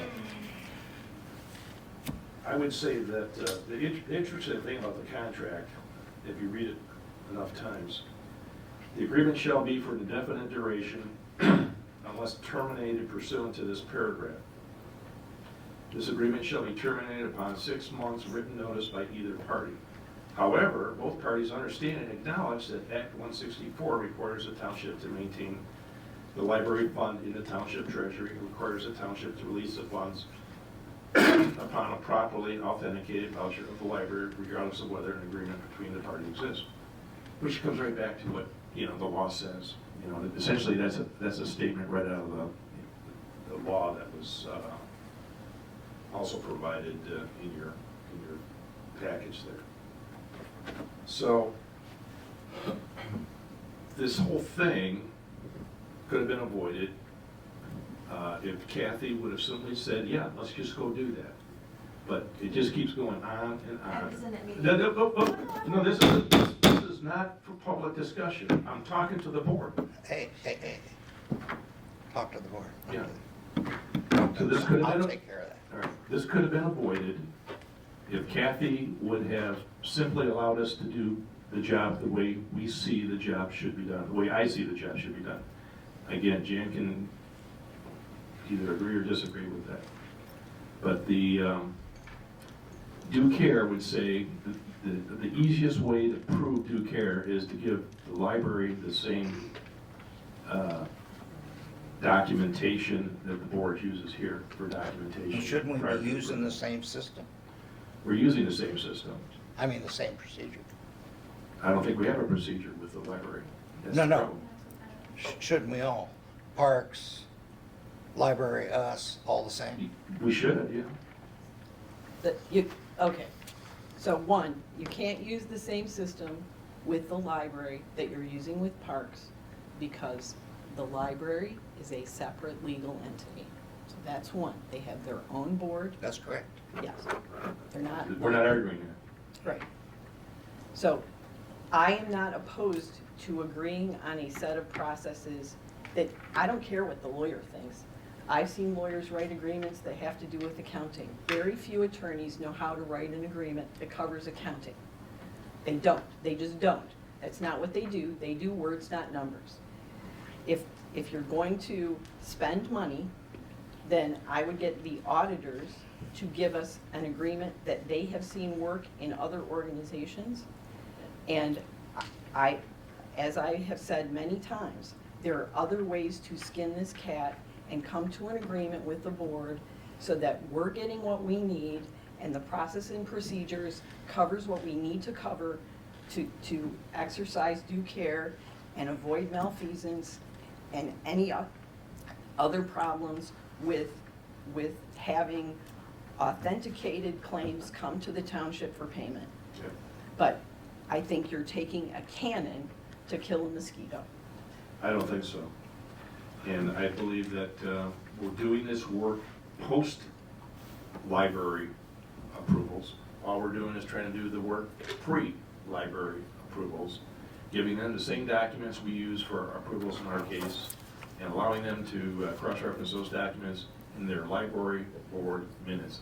That is not a canon, that's simply doing a common process, a Well, common practice. if you want to do it pre-approval, then we wouldn't be putting it in the accounting system before it's approved and creating an invoice register. It's no problem to put them in the accounting system. That's not the issue. The issue is putting if you believe that the invoice is not approved and it's not a legitimate claim for the township to pay, it shouldn't go in the accounting system until those issues are resolved. It's just an invoice register. No, it's not an invoice Yes, it register. It's a register of claims against township funds. Okay, well then you decide how we want to do this. I've tried to do that, and you have circumvented every effort I've made so far. To be very clear. What bothers To be me, very, very clear, we do not have a procedure for them to provide us with authenticated vouchers, period. the thing And I need a procedure, and people need to work on it, or else I'm not signing the checks. what's the township attorney say? Unless we get the The library township together in attorney the is same not room an every accountant. time to have the approvals necessary to do that. Now, that'd be a waste of everybody's time when I could simply give them an invoice register. Look, everyone at this table supports the library, okay? We just want to make this work. This has been going on for a year. We have a township attorney telling us that this is an extremely one-sided agreement that needs to be renegotiated. If you want to renegotiate the agreement, you have to consolidate and collaborate on what the process is going to look like first. And if you're going to put people on notice and tell them that you don't want to deal with them, it makes it very I don't- difficult to I don't have think I we're never saying said that. That was No never said. one's saying No that. one said that ever. You just said you're No, I not going to didn't. sign the checks, Jay. That's what you said. No, that's, I'm just serious. I'm being serious here. Last time. We are being asked to sign checks based on what I call less than authenticated voucher approvals. and in every conversation I've had with people who represent the library or friends of the library, I just exchanged emails with Trudy and resolved the deposit issue yesterday. And Chris is agreeable, and we got that done. And every meeting I've had with them, we've come to a resolution that they agree that things need to be changed, and we agree that things need to be changed, and we're gonna move forward with that process. So the idea that So in the meantime, we just simply allow them to say, you know, approve the bills for the month. Well, look, let's be clear. They have money in their account. It's pooled with our money. They can't spend more money than they have, and at some level, they have accountability separate from us to the people who put them in those seats. And I'm willing to live with other people holding them accountable. I'm not gonna sign checks for which I have no authorization, and I'm willing to work with the board of the library and the friends of the library and whoever else wants to work with me to make sure that we have a process that works. And how long is it gonna take to get that process to work? Well, so far, it's taken a couple of weeks. It's taken 2 months, 3 months. We've been, We started doing this. We've been working on it, you've been working on this a year. Not only that, but this particular thing we've been working on for 3 months, and we've gotten nowheres. And I'm offering a solution. The solution is to do it the same way we do it for our board. I would just like to see, based on attorney input, this agreement renegotiated. And 6 months seems reasonable. And that way, we're all on a deadline, and we're all gonna get together, and we're gonna all solve the problem. And then, when that's all solved, we let the attorneys write the agreement. I mean, we paid a lot of money to have our counsel look at this. He did a lot of really good research. Everybody on this board got that email. And based on his advice, I think we just need to renegotiate. That's a separate issue from the processes. Well, his motion The is, library made a decision in the middle of what we had a process in place to simply do it themselves without a properly authenticated voucher. the Being motion discussed, on being the agreed to. floor. Let me repeat the motion on the floor. The motion on the floor is to authorize the clerk to give 6 months' notice to cancel the agreement, which gives us 6 months to iron all of this out. That gives us a date certain to work all this out. And I think everybody will be happy when we do work it out. What do I do in the meantime? Because- What do I do in the meantime, Bob? I'm signing checks without proper, I got all that, but the motion on the floor right now is to cancel the agreement, give the 6 months' Not- notice. To give notice, not to cancel the agreement. is not to cancel the agreement, is to give 6 months' notice that we would terminate as the agreement as written. Correct. So we give that notice and we renegotiate, get it all locked down. I mean, all right, let's go through the agreement. Paragraph 1, A, B, C, C1, C2, C3, A, B, C, D, E, F, 2, 3.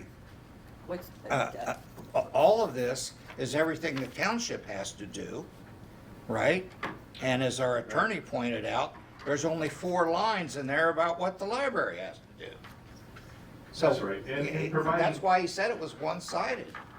So we just need to, whatever you all come up with, whatever the two of you and the library come up with, ought to be codified in a reasonable agreement, in my opinion. And in our attorneys. the attorney is not going to codify the payables process. The attorney is going to codify the responsibility of the Which is township. good. Which would be a good So thing. I agree with the motion. Let's, there's no point in discussing it any further unless someone wants to bring some new discussion to the table. I have a question. Jim, when you said you talked to Judy and there was an issue with the deposit, what So kind of issues? okay, so there was a check that was written in August that remains outstanding. There is, it is a mystery, right? When the library presents money to be deposited, It is accompanied by a triplicate form and the funds, along with GL codes about how much money goes to each one of those buckets. Sometimes the money is here in the office, and because I had not delegated the ability for those to be processed on the same day, we don't know what happened to that check. So I agree with the library that if they're gonna present money today, we should give them a receipt for that money today. Now, and we're going to do that instead of having Kelsey make copies. And, you know, like today's deposit was $300 of cash. I don't know what you're gonna put the cash on the copy machine, right? That doesn't make any sense. So we exchanged 3 emails. I said, instead of doing that, if Chris is in the office and whoever from the library, I'm assuming it's you, brings the money over, can hand it to Chris, Chris processes it, immediately gives her a receipt back.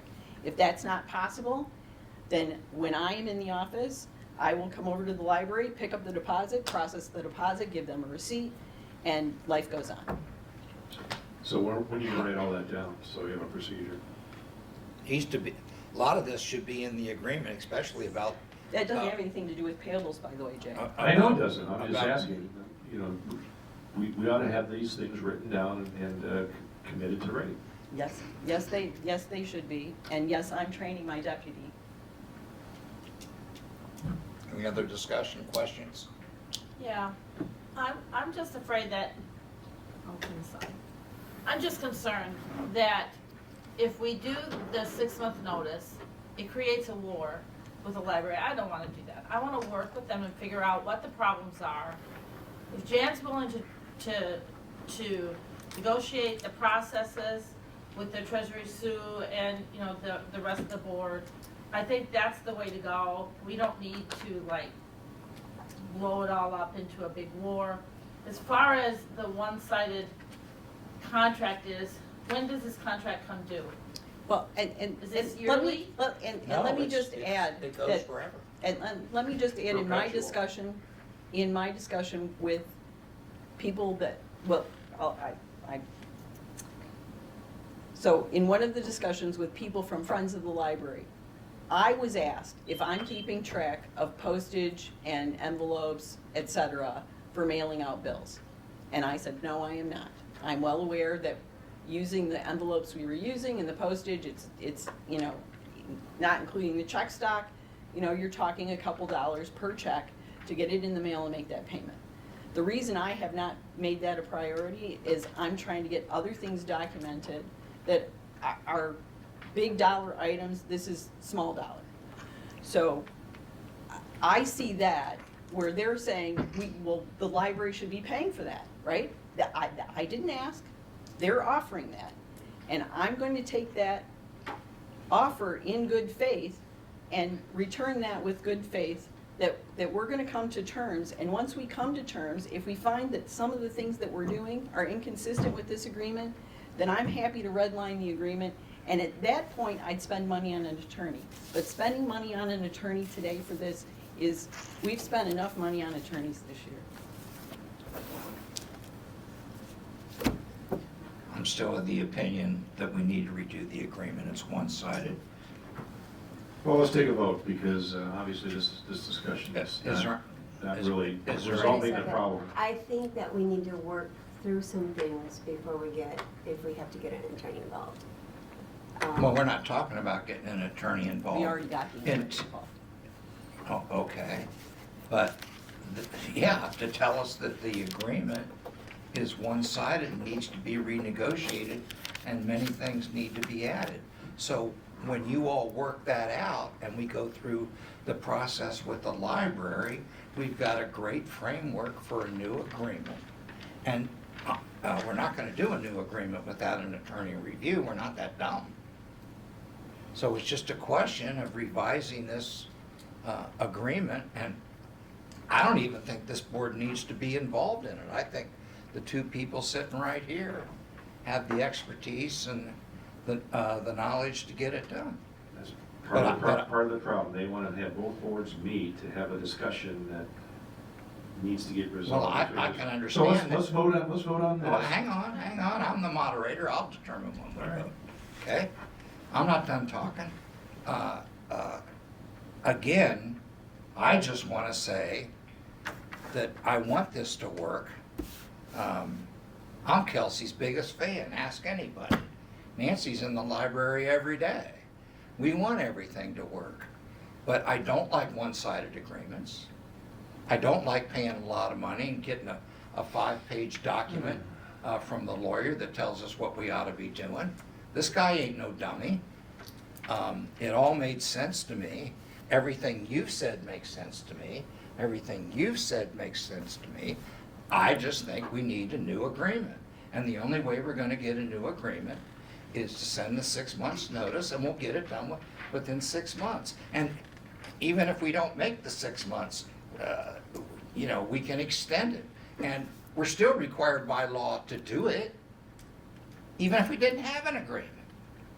The way I read the law and the way that, what I read in the opinion, so.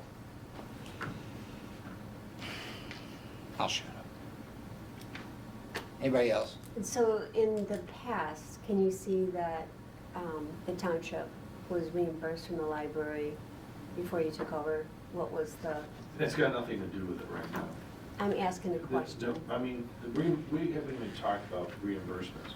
What we're talking about is trying to do a, what I would call authenticated vouchers. In other words, evidence-based vouchers that come back to us that the board has voted on it and approved it and specifically shown us evidence of approval. To me, getting a board meeting minutes, whenever they're available, which is not 8 days after, that where they say they accept the outstanding monthly expenses, and I'm supposed to write checks on that basis, I can't do it. It's not acceptable. It's not sufficient evidence that the board actually approved the checks that I'm supposed to write. But they voted on it at their meetings to But approve it. he would know What that. he's saying, there's nothing for me to point to when I'm signing Like this. check number Oh, gotcha. 123, So that this is that what you're talking particular about. check Yep. covers a claim against the library that is specifically delineated in the board minutes. So they want me to approve a check for taking money out of the library fund that is based on a very ambiguous statement, approve all bills. It's not And in my acceptable. meeting, and I'm gonna get very specific here, in my meeting with people from the library, what I heard was, we don't wanna create additional work for Kelsey. I asked how the library board reviews the outstanding bills to, acknowledge them for payment, and there is a board packet. And I asked if it would be possible for that board packet to be forwarded with a copy of draft minutes in an email to Jay and myself. And I agreed to accept that as authentication of those bills for payment. Good, that ought to be in the agreement. So did they do that for you? That was just 2 weeks ago. Have they met since then? Okay, so, They could have met since then. Hang on. I'd like to pour a little water on this fire if I could, and give you a little bit of different perspective, okay? And Kelsey knows that I'm a huge proponent, and I think everybody here is moving in the same direction and wants the same outcome. What needs to be pointed out here is that the language in this agreement was provided by the library. This 6-month requirement did not come from this board. It came from the library through their association attorney. Am I correct? Yeah, but the township agreed to it. Understood. So, this isn't about taking sides. It's about developing a process that is agreeable to everybody. So, I don't want to see anybody hung up on, like we're sighting in the rifle by taking this vote.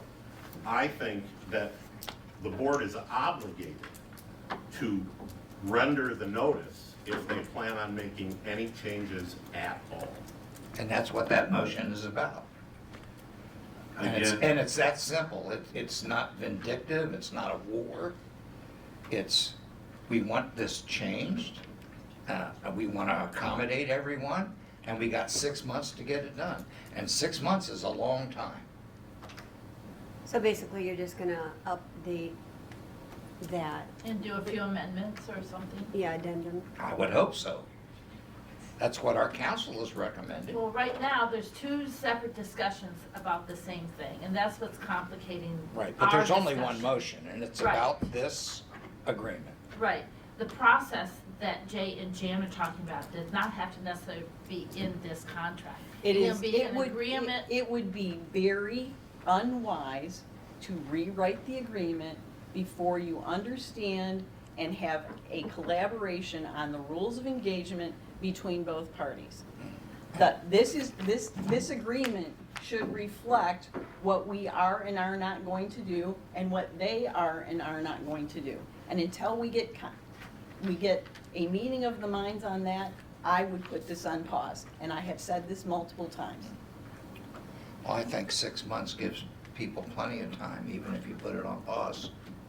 Well, going back to what I was talking about, the process that you all want to kind of come to a meeting of the minds with them does not have to be into this. That's because it could change in 5 years, 10 years, whatever. Processes can be changed. The point, if we're going to do this 6 month notice, I would like to know exactly what is stated in here that we would like to have changed. Because I don't know what we're talking about. I don't know why we're going to do this. I mean, if we want to make some amendments to it, let's talk about those amendments and see what we would like to change in there. Right now, I don't know, we're just opening this kettle of worms here and saying, hey, we want to make some changes. What changes are you talking about? Because I haven't heard any yet. Jay, what? And the how do we language make of this not one-sided, it really is the question. So now we're gonna practice law without a license. Well, Great. I would like to know what changes what things in here you object to and you would like to have the discussion of negotiation. This is kind of like a union discussion, contract negotiation type of thing. I think we need to have a meeting of the minds before we go into this of what exactly we would like to change. Maybe not what we like to change it to, but what we object to. I'd like to in know what the this. library's role is in all of these, in this contract. What's the library's role in each and every statement relative that? The only that library suggests that role the is in township has paragraph something to 3. do, number one. It's up, Number two, I want to point out again that the contract says the fiscal agent shall carry out its obligations described in paragraph 1 above this agreement, using the same degree of care and skill it would use in the conduct of his own affairs. If they don't want the invoice registered, let them create one, so that Jan feels comfortable that it's not in the BSA system. I don't care. They need to create an invoice register, they need to sign it and stamp it, they need to reference it in their meeting minutes, a board approval of that register, and we'll be done. If we want it to be the same across the board, we should not put claims, we should not put anything that is not an actual claim against the township in the accounting system. So Fine, then don't heard- do it, then don't do So it. I heard we want it to be the same, you said you wanted it to be the Same same. due care. And now it's That gonna would- be different. That's the easiest way to spell out the same due care, is that what we do for all board. Kelsey knows what to do. You know what to do, but it's not getting done. So let's vote on this. People that want to change the contract, fine, let's vote on it. hang on a minute. Janet asked the question, what do we want in this agreement that's not there? I'd like paragraph 3 to be grossly expanded about what the library's requirements are. That's all I'm asking. I mean, you gotta admit, you read this over, So we have a serious agreement on the work that's got to get done. The board is not, or not, I'm not even talking about the board right now. I am not suggesting that we don't do the work. I am suggesting that we need a level of detail for authenticated vouchers. And if we don't want to put it in BSA, fine. have the library come up with an alternative that mimics that mimics the process we use for VSA, an invoice register. Let them call it a library register. Let them call it a library spreadsheet. Let them call it a scanned document with this, that, and the other thing in it. I don't care. But right now, it's unacceptable the way we're managing this, what I would call serious use of funds on behalf of the library. But with whatever you and the library come up with, in my opinion, and based on attorney advice, it needs to be codified in a formal agreement. The library, if this And- board and- thinks this agreement is balanced, then fine, vote no. And we'll be four, done. 4 lines in paragraph 3 is the library's only obligations, doesn't cut it. That's why it's one-sided. Anybody can see it by reading it.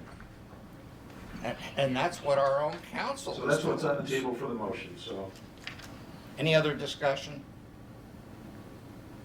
I would like to make a motion to table. No, point of order. We have a motion No, on the floor. I'm making a motion to table this motion until No, such no, time as we have a an point of agreement order. on the process. Point of order. That is, We have a motion on the it is floor. a valid motion, but, We have a motion on the floor that needs to be voted on. Bob. and it is excuse me. a valid Robert- motion to table a motion.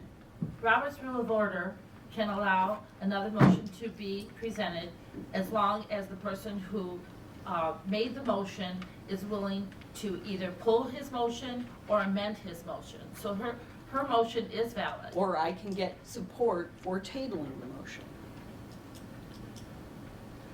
I'm not amending the motion, so you can vote on it, and then we can go to the next motion. Okay, roll call. Roll call. Jan Dillany. No. Jay Reedsma, yes. Bob Kramer. Yes. Kim Pearson. No, Janet Vance. No. So we have 3 noes, 2 yeses. Okay, Motion's motion fails. fails. Okay, next one. Thank you, everybody. Bills. I'd still like to create another motion, Bob. Go ahead. Same subject? Same subject, yes. Okay. I motion that we, in order to show due care, create some sort of invoice register for the library. Or have the library meet their responsibilities and create that invoice register for us. Is there a second? what about adding a time frame on No, that? Is there a second? There's no support. Motion fails. Anything else? Kim, did you want to? Do you want to make a motion? With your time? I make the motion what Jay said, but add like 60 days to work this out between Jay and Jan and the library board to come up with some kind of a resolution that, Process. yeah, a process that would get things so it's more authentic for you Authenticated. and more efficient for everybody.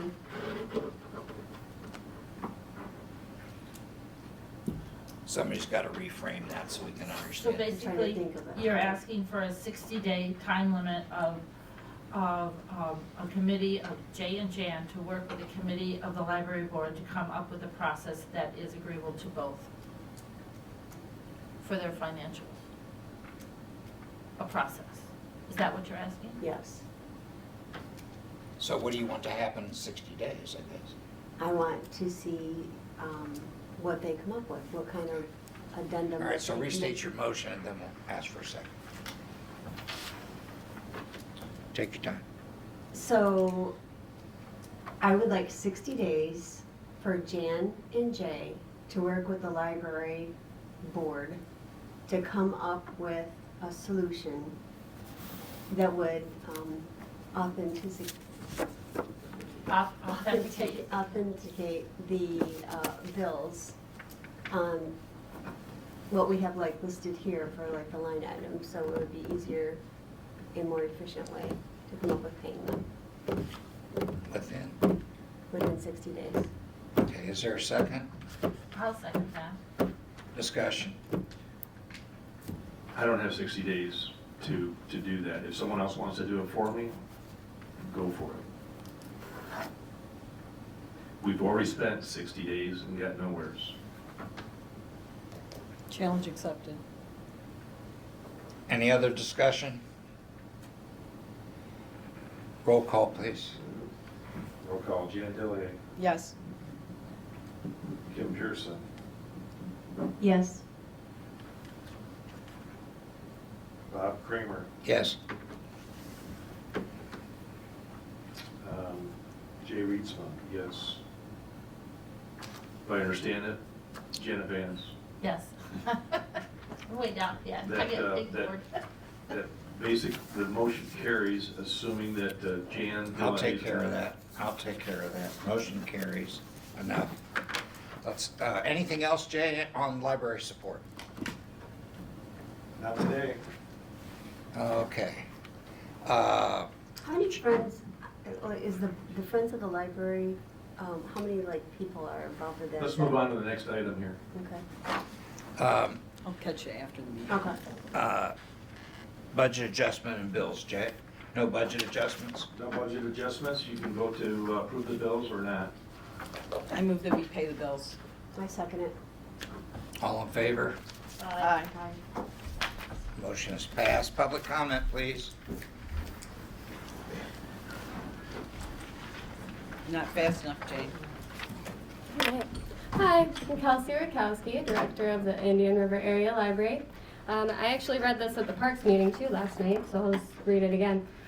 The Indian River Area Library is a separate entity, legal entity, as Jan was so kind to mention, established under Act 164 of 1877 in the state of Michigan. The Library Board of Trustees, and this is a quote from section 397.205 of that act, shall make and adopt bylaws, rules, and regulations for its own guidance and for the government of the library, and the governing board, aka the library board, has exclusive control over of the expenditure of all money collected to the credit of the library fund, the construction of any library building, and the supervision, care, and custody of the grounds, rooms, or buildings constructed, leased, or set apart for that purpose. All money received for the library shall be deposited in the treasury of the city to the credit of the library fund, shall be kept separate and apart from other money of the city, and drawn upon by the proper officers of the city upon the properly authenticated vouchers of the library board. So essentially what all that means is that the only duties of the township regarding the library are to hold our funds and to release them at the direction of the library board. We, as the library board, not me, the library board establishes its own policies separate from the township, including financial policies. So if that document feels one-sided, then look at our financial policy, our investment policy, and our credit card policy, which all address what I do and what the board does. The library board established, so, okay. We would also not follow an overarching township policy without first having that approved by our library board.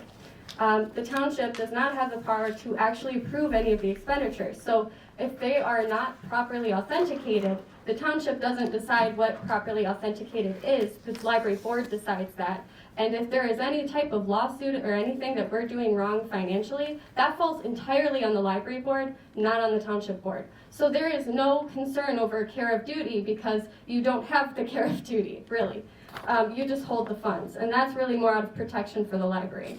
Also, there is no law to publish minutes on a website. So actually, as long as they're available by request 8 days after the meeting, then we are satisfying that legal requirement. So you could always just ask. Also, I have offered multiple times in meetings, especially with Jay, that we are happy and willing to amend this agreement. That was never something that we were against doing, and we'd love to work with the township. That's what we've been trying to do this whole time. So that's essentially everything that I had to say. I want to make sure I don't have anything else on here. Yeah, that's it. Thank you. Thanks. Public comment. I'm Jane McGinnis.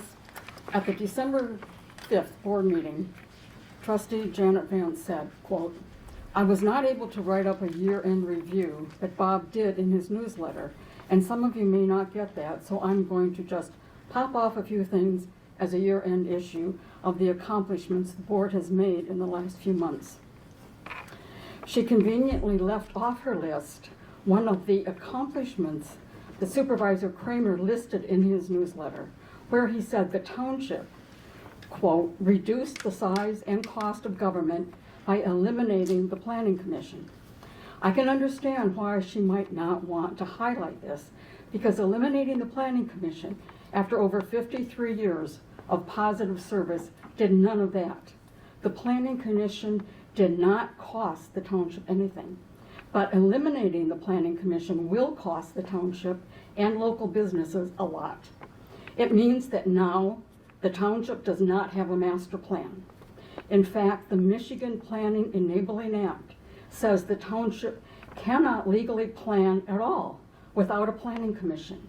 It means the township cannot qualify for the MTA Township of Excellence or get RRC certified with the MEDC that would enable them to qualify for grants and other financial assistance and training.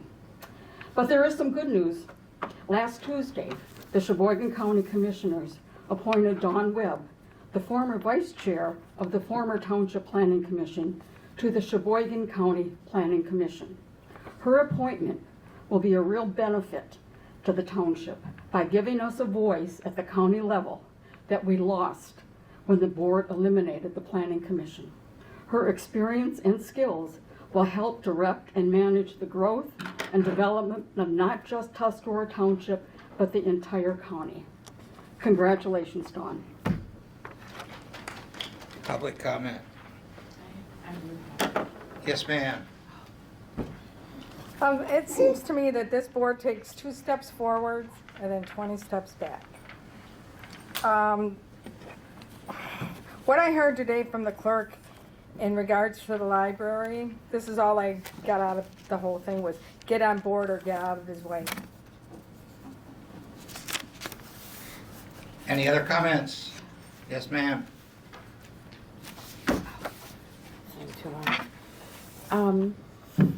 Last night I attended the Parks Commission meeting, primarily because I wanted to clarify a couple of things with them. I watched the video and I heard there were some misstatements that were made. And I wanted to clarify and hand them a copy of the law, copy of the Attorney General's opinion regarding parks, and let them know about their assets, their fund balance, etc. So what I told them was, I heard that the Parks Commission that they don't have any assets. That's true. All the assets are owned by the township. However, the township parks has total control over all the parks, and that's spelled out in the law. They fall under Act 157 of 1905, and within that act there are 2 funds. There's the maintenance fund, which is the budget you guys approved. That's for maintenance only. It's spelled out in the law. And then there is the improvements fund, and that's their fund balance. So if you read through the law, it tells you that admission charges are to be used for improvements. That goes into their improvement fund. That's their fund balance. So admission charges, they have the authority to acquire, maintain, manage, and control the township parks. They have, under that act, they can accept in the name of the township gift grants, devices of land suitable for parks, places of recreation, also gifts of money, and that money shall be held in trust and used for the acquisition and improvement of land suitable for parks and places of recreation. So basically what's been happening in the past is they get their budget, you guys approve their budget. If they spend all of their budget or over what's budgeted, it comes out of, that excess comes out of whatever monies is through their fund balance. If they don't spend all of their budget, what's left of their budget goes back into the general fund, because that's where it came from, and that makes sense. Anything that that is, they get through the year for fees and gifts of money, that all goes into their fund balance. So the other, and that's the way, it's been set up that way forever, and it's spelled out in the law. I'm gonna send you guys an email with the law, with the highlighted sections that I gave to the parks last night. They all have it. I'm also gonna send you a copy of the Attorney General's opinion. And then the last thing that I wanted to talk about was, you said at the last meeting you were gonna pay their bills out of the general fund. That shouldn't happen. Those bills are for grant money. It should come out of their fund balance. When it's recovered, it goes back into their fund balance. It's not that hard to set up. We can give you instruction if you need, but I think you guys can figure it out. And then at the end, when they are done with all of their capital improvements, and they've recovered all the grant money, they're still going to have that $66,000 plus whatever they recover or they end up with this year in their fund balance. They'll have $100,000 worth of improvements that are made with that grant money, and they'll still have their fund balance. Public comment? Yes, ma'am? Yes, ma'am? First, I'm going to apologize for speaking out. You're fine. I want to reiterate that the board, the library board, and Kelsey very much wants to work with the board. We had no problems in the past. The township took back the responsibility of holding the money and paying the bills because things were not being handled correctly by the previous treasurer of the board. Their books could not be audited. So upon the request of the auditor, I took over the books. I wasn't going to trash anybody. I wasn't going to say anything. We just did what was right. Upon receipt of a voucher, and this is what the auditor told me, you hold the money. When you get that voucher, you pay the bill. Because the library board sets their own policies. For you to set a policy for the library board is wrong. It's just wrong. I'm not coming up with my good words here, but I just want to reiterate, this has just been so hard on Kelsey. Sorry, Jay, I don't have much sympathy. I think that you're putting it on yourself. I think that it's a very simple process here. The library boards approve the expenditures. There may be an expenditure that cannot be approved. It would be a post audit or whatever it's called. And they will do that. But yes, Jan, I guess Jay doesn't want to work with us. We'll work with you. Thank you. I didn't say that. That's I'm sorry, incorrect. I misunderstood. Don't respond, please. Thank you. Public comment? Public comment. Okay, public comment is closed. Board comments? Oh. Board comments? I'd like to make one. Sure. I want to thank Sue for getting the tax incremental financing work done for the DDA. So thank you very much. We got it done on time. Any other board comments?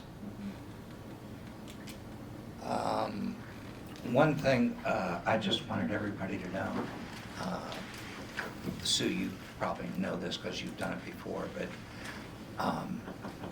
Chris Green, our administrative assistant, has dug into liquor licenses for me concerning the DDA, and I'm very, very encouraged about them loosening up the requirement in 2022. So if there is a new business, board members within the DDA that want to open a restaurant with a liquor license, there is now a way to do that before. Well, there's always been a way to do that, but they have loosened it up quite a bit, where I think they've lowered the amount of money a little bit on how much you got to spend, correct? It's like $75,000 now? Yeah, in improvements. But before, you could only renovate an old building. Well, now they've changed it. You can build a new building and still get that $20,000 license. So I think that's really gonna help the DDA, and I think it's gonna help our community. I just wanted to let people know about it. And we have a fact sheet. In fact, I sent it to DDA today. So that's very positive, and I just wanted to point that out. Anybody else? I just want to say, I think this thing between the library and with Jane and Jan is, like Sue, you addressed it. There was some issues before, and you guys have they ran the board the way it's always been. There were some issues, some accountability is all that they're trying to do. It's not about the person, like we've said before, it's about the actual position. So say you leave and someone else jumps in there and does things that are not correct, like the last person, that we don't want to fall into that same predicament. We are only trying to make sure we know it's your money, you can spend it the way you want to, but we just want to make sure that before they do, that there's accountability, like the auditors found out before that there wasn't. So that's how I'm understanding it. Any other board comments? Motion to adjourn? I'll make that motion. Janet makes that motion. Is there a second? I second it. All in favor? Aye. Done. Thank you, everybody. Merry Christmas, all of you.